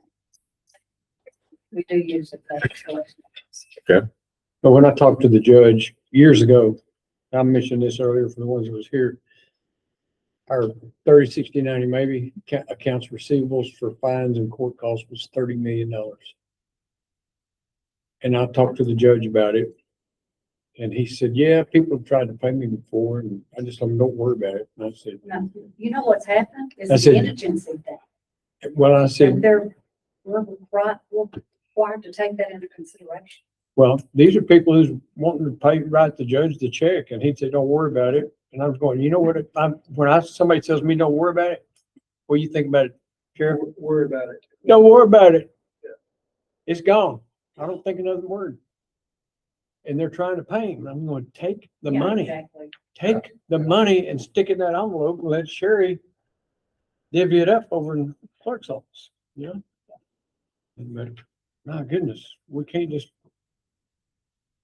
play court. And when you get fined and you're guilty and you got court costs, it's real money. It's not play money. And if you're indigent, hey, prove it. And if you're really indigent, okay, you get a free spin. Chipping it on the head, it's something you consider. Doesn't necessarily mean you grant it. No, When we get enough of those applications saying that they're. they gotta be scrutinized. I would scrutinize. Is there, from a standpoint, how much are you able to factually check them on that? I know, I've seen the form. Well, But I don't know. I do the Jackie rule. Yes. Send me your bank statement. Okay. And We can also make them prove that they are getting state help. Yeah. Well, Yeah, they have state health. If you want they can print something out. Yes, sir. They got it on their phone. They can send it, email it. Yeah, because I know for the health side, we're looking in a system where we can plug in their ID and whatever, and it tells us. And that's gives us another more good, information. another good tool that could be used. Yes, sir. You know, Is there a system out there for you guys to use No. during that? I would almost assume it'd be the same tool. I just don't know. maybe on the I don't know if there's different next- qualification Yeah. standards for that. I don't All I know. do is Google their name, see what comes up. sometimes that works. And we can ask Yeah. Brianna what information is given, because if it's given her information, if they got W-2 income and this, that, and the other, I just don't, I don't know. I don't know enough to know. Or if she's already collected the information on somebody in their. Right, they'd have to say, yeah, but they're probably seeing a lot more than she is. on it. Yeah. Most people are claiming engine in their courtroom than she's seeing it. I just, obviously, if you're on, it's easy to go, yeah, I'm indigent, raise your right hand, I swear this is it, but without the factual stuff, I like to. But there are liars that come into our Oh, office. I'm sorry. No. Sure, sir. I just, yeah, that would be one of those. Just because they're going to jail, doesn't mean they're liars. Guys, we're good. Y'all want to cut it short? Appreciate y'all coming. You happy? Thank you. If you're good with the 83604, I'm good. Everybody That's good? the average. I'm good. That's, That's, that's, See. Commissioner Grant has some. I don't have to be good with everything. Well, I know, but I mean, I'll tell you, I'll go and shoot myself in the head right now. Well, I'm for doing like we've been doing. Yeah. Finding that average, that TAC average. I'm talking about just elected officials. sure. Finding whatever that TAC average is, because these counties, some of these counties we're comparing them to have a lot bigger population than we do. And I'm for not going above 1% above whatever that TAC average is. No changes in phone or travel. well, I thought that's what we did with this, what is it, Now, 83? some of them are at 3%, some of them are at 5% above the TAC average. The TAC thought average this right was now right is at- 7 so. right I'm, now- I'm not talking about just JPs, I'm talking about, No, I know, he's asking specifically sorry. about that. Yeah. So that's the average and that's where they are right now. Oh, I thought the 83604 was the. So what did we like about Hood and Henderson so much to make it different than the 5 county average? You just asked me to do that. Oh, I thought that's what you were looking at earlier, is that it was a better comparable. That's No, what, you just, okay. somebody asked me to average. Yeah, that was me. Yeah. So I just averaged that. Okay, I thought there was you mentioned. No, they're the two higher end ones. Okay. They were I was looking at 2 higher ends and the 2 lower ends and saying, okay, let's compare the 2 higher ends. Gotcha. That, other than I see. that was the only thing. Okay, I was confused on that. because I would think that, I said this the other day, when you're coming Yeah. south, Navarro County is the first rural county after you leave Dallas and you don't hit, and it gets rural all the way All the way till to you get to Houston. Yeah. Yes, it was correct. So, but we're close enough to the Metroplex that we can lose employees Yes, sir. to the Metroplex, and we should compare ourselves somewhat to the Metroplex. Mhm. But if we hit this TAC average for rural counties, our salaries are gonna be pretty good. That's just my opinion. So right now, Henderson, before their raise, they're at 76. And then, again, what's pulling that up is Hood County.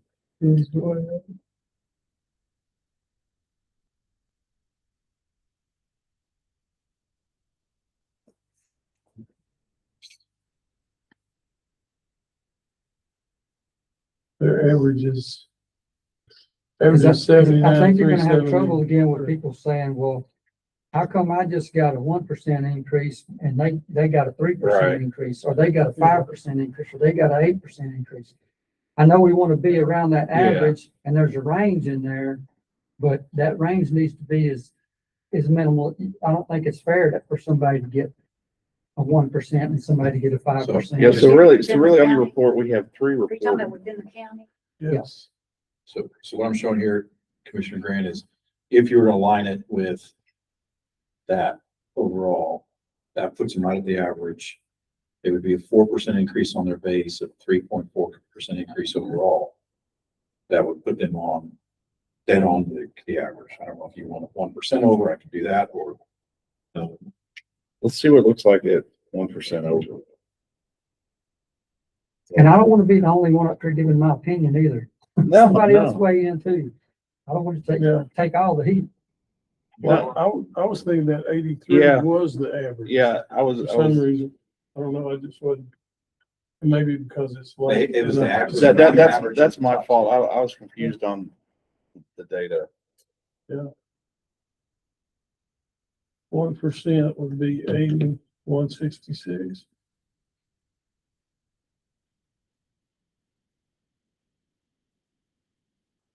So it'd be a 5% increase on the salary.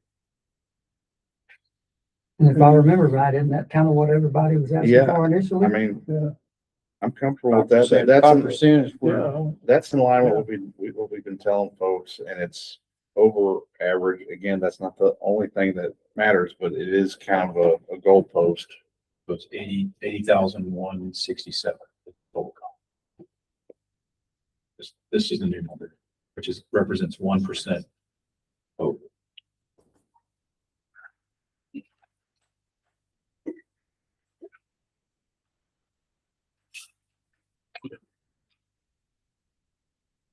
I have one question. Mhm. Have all the elected officials had a raise other than cost of living in the last few years? I don't know the answer That's to a that. no. I'll help you out. Okay. That's a no. It's just across the board, cost of living. We've done across the The board. JPs and supposedly the county commissioners were the only ones who didn't get a whatever raise. My understanding, correct me if I'm wrong. I know we haven't been. But I know the county commissioners got a vehicle allowance raise, not a raise on their salary, but the vehicle allowance raise, it's 4 which years ago. increased everything up. And we raised several. So I asked the question again, what's y'all vehicle allowance? And we raised the vehicle allowance a couple of years ago. In several offices. And there's been, I can't remember if it's 3 or 4 times. And we've given out raises, but not to ourselves. I can go to the American County website, find out what your vehicle allowance So he is. has it right here. Yeah. What is it? All right. Give me 2 Commissioner's seconds. vehicle. I don't have it pulled up. It's 18. 18,000. I thought it was 15. So we're asking for 9,000 something, y'all got 18? Come on now. You're talking about this 1%, 3%, 5%. I can be disagreeable just as much as No, you I'm can be talking, disagreeable. no, on the 1%, I'm talking about a 1% above the TAC average. I'm just saying, last time y'all had that deal, JPs didn't get a raise, commissioners didn't get a raise, but y'all went up on your vehicle allowance. And on others as well. That was, I don't that know. I'm was, just saying. that was 4 years ago. You know, Did it go I up on realize y'all? y'all drive, Did we go up on your no, vehicle allowance? and we went back down. No, So- I mean, a couple of years ago. We might have a little bit. I think we Oh, did. we? Okay. I think we went up on This is my everybody. first term, so. We went up on everybody that got a vehicle allowance a couple of years ago. And like I said, And granted, y'all do drive more mileage. I have to give y'all that. I mean, You know, there's no arguing on that. So No arguing on that. So, I'm not here to be confrontational. It all started with the phone. I thought that was gonna be it. Then it goes Oh. to this, then it goes to that, and then everybody seemed to be in agreement except one person. So we're in a jury room. and then- Yeah, well, I think if at the beginning of the process, if you take all county employees and say, hey, we're gonna do the TAC average for however many counties in the state of Texas to get everybody on par or where they're supposed to be. That may give you a $2,000 raise, that may give you a $6,000 raise. Are y'all good with that? I would think that the majority of employees would say, yeah, we're good with that. And because, like I said, we could do this with Freestone County and Limestone County, and we could do it with other rural counties, and this would go way down. But we didn't do that. We went 75 miles outside of the Metroplex, which is probably not so fair. Because that bumps that number way up, and that's the number we're using. And like I say, I'm not the only one sitting up there, and I don't want to be the only one giving my opinion. Yeah. But that's pretty good compensation in my opinion. And that's just me. If y'all think different, holler it out and we can keep going. Like I said, I'm not in charge here and I'm not making any decisions for anybody else. I'm just saying what I think's fair. No, Because I have to be just as responsible to the taxpayer as I do to the employee. yeah, no, I agree with what Commissioner Grant's saying. I think it's rationally based. That being said, I could be agreeable to a higher number. I don't think we can give you what you're asking just based on, the averages we were looking at. Again, I don't want to say that's the only thing that we're looking at because the input matters to me. Yeah. And what y'all are doing. I really appreciate the functions that y'all provide. I know we're going to work together hand in hand on a lot of stuff. I look forward to that. I mean, we need y'all. And like Mike Dowd was grossly underpaid for his position. And we should have never let it get to that. Yeah. But it did. And he's probably not the only one. We haven't gone through the others out yet. But, he has to come up. It's ridiculous. What's the 2%? Commissioner Grant, this is just the difference. So 2% is pretty much $700 more. I mean, I think I like that number better.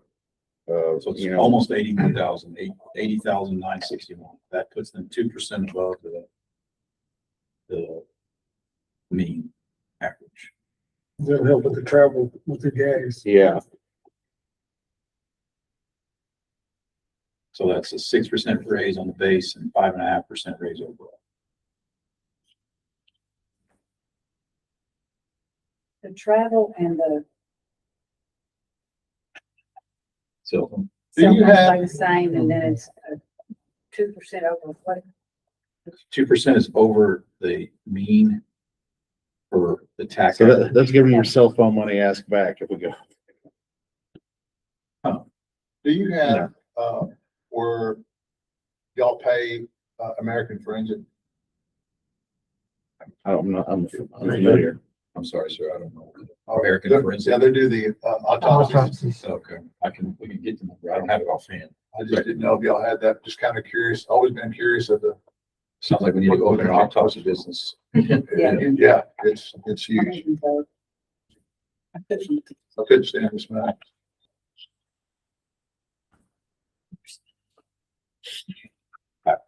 So I'm happy. I think we can justify that. If they're happy, Number. I'm happy. If you're gonna do that, in my opinion, again, you need to take those one that got 3% and bring them down to 2%. I mean, Because like I said, it's not fair to them. If we're telling them to stay at 2 and we're letting somebody else go to 3. yes, ma'am. Yes, sir. That's just my opinion again. But you're getting, I'm okay, but you're not okay. And it's changing everybody's Well, mind. he's talking about somebody else. He's not talking about No, no, you. I'm He's not talking about you. I'm talking about another Oh, officer. okay. It's not fair Making for sure that that- officer. Other elected officials. It's not fair for that officer to get 1% higher than I you. understand, okay, my bad. And they don't have to have me anyway, John. There's 4 of them. But if you're gonna do that, it would be better if we're gonna make changes to go and bump this up to 3. I see what you're saying. I think that, can we see what it looks like with 3%? You can have whatever you want, sir. You want me to go outside? No, Commissioner Grant, we are all working towards the same I'm goal. just kidding. This is the high, I mean, just so you know, we took the constables to the right range, right? To echo what Commissioner Grant is Yeah. saying. We just took 4 constables to right on the mean number. And then now we're going 3% over for the JP. Again, don't care, it's not my vote, but It's not fair. I just want to make sure that they don't come back in here and go, oh, well, Right.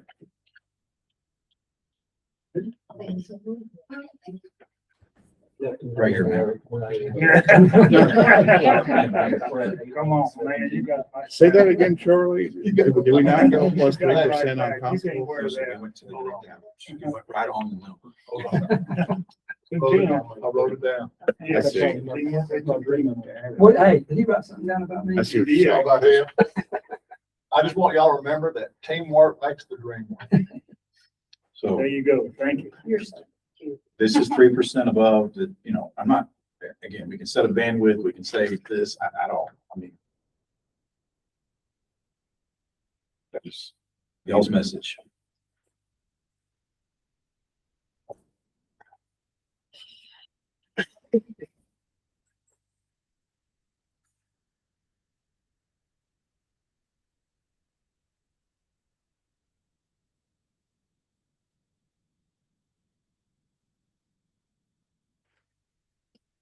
To be totally honest, we all have different starting points. Yeah.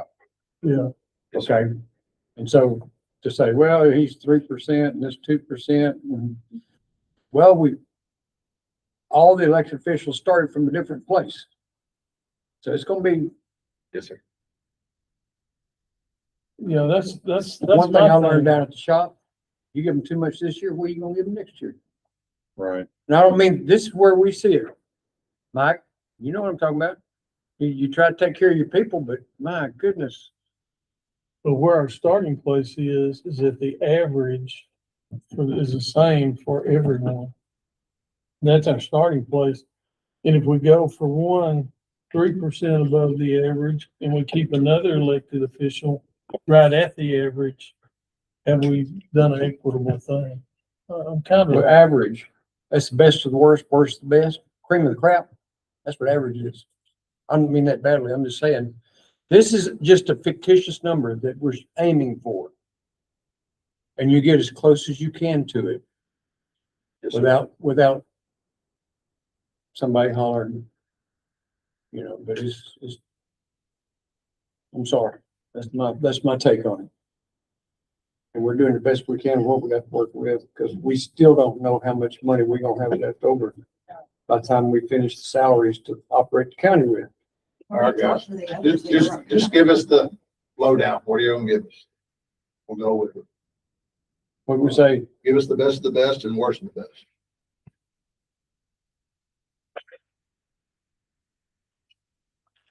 what did we agree on, guys?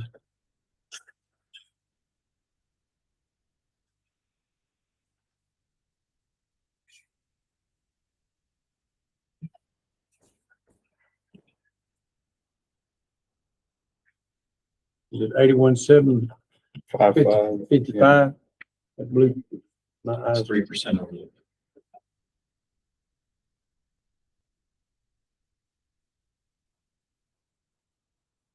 3%. I was at about what we've done for the other We just put the constables right at the. constables right at.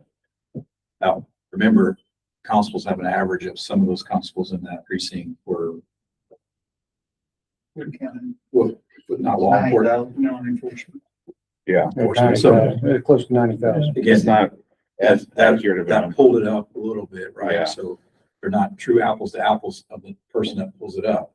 Obviously, these two county, the comparable here is that these two guys, the two high ends over here are in precinct JP. So So what you're saying is the constables at 0% still have a significant increase. I would think that's correct. Yes, sir. Significant, Because that's equitable including to a county 3%. But they started at a That's lower. accounting that has law enforcement responsibility. Okay. And there is no apples and apples. I'm trying the best I can, Commissioner. To JP, Yeah. so constables, I know I'm gonna get shot in the head, but I'm trying. but it's just, I think the caseload amount, the changes in the Yeah. law and what they're gonna do to help serve my office, it justifies that number right there. I'm good with that. 81,755. Commissioner Perry, yes, sir. Commissioner Moore. Commissioner Grant. That's all you Okay, thank you. Then my closing on every office that we come to agreement on is, you think that kind of number is gonna entice people to run for your position, so whenever y'all are done, there's gonna be someone that is capable, that'd be willing to do that job. I mean, because that's just the future planning part.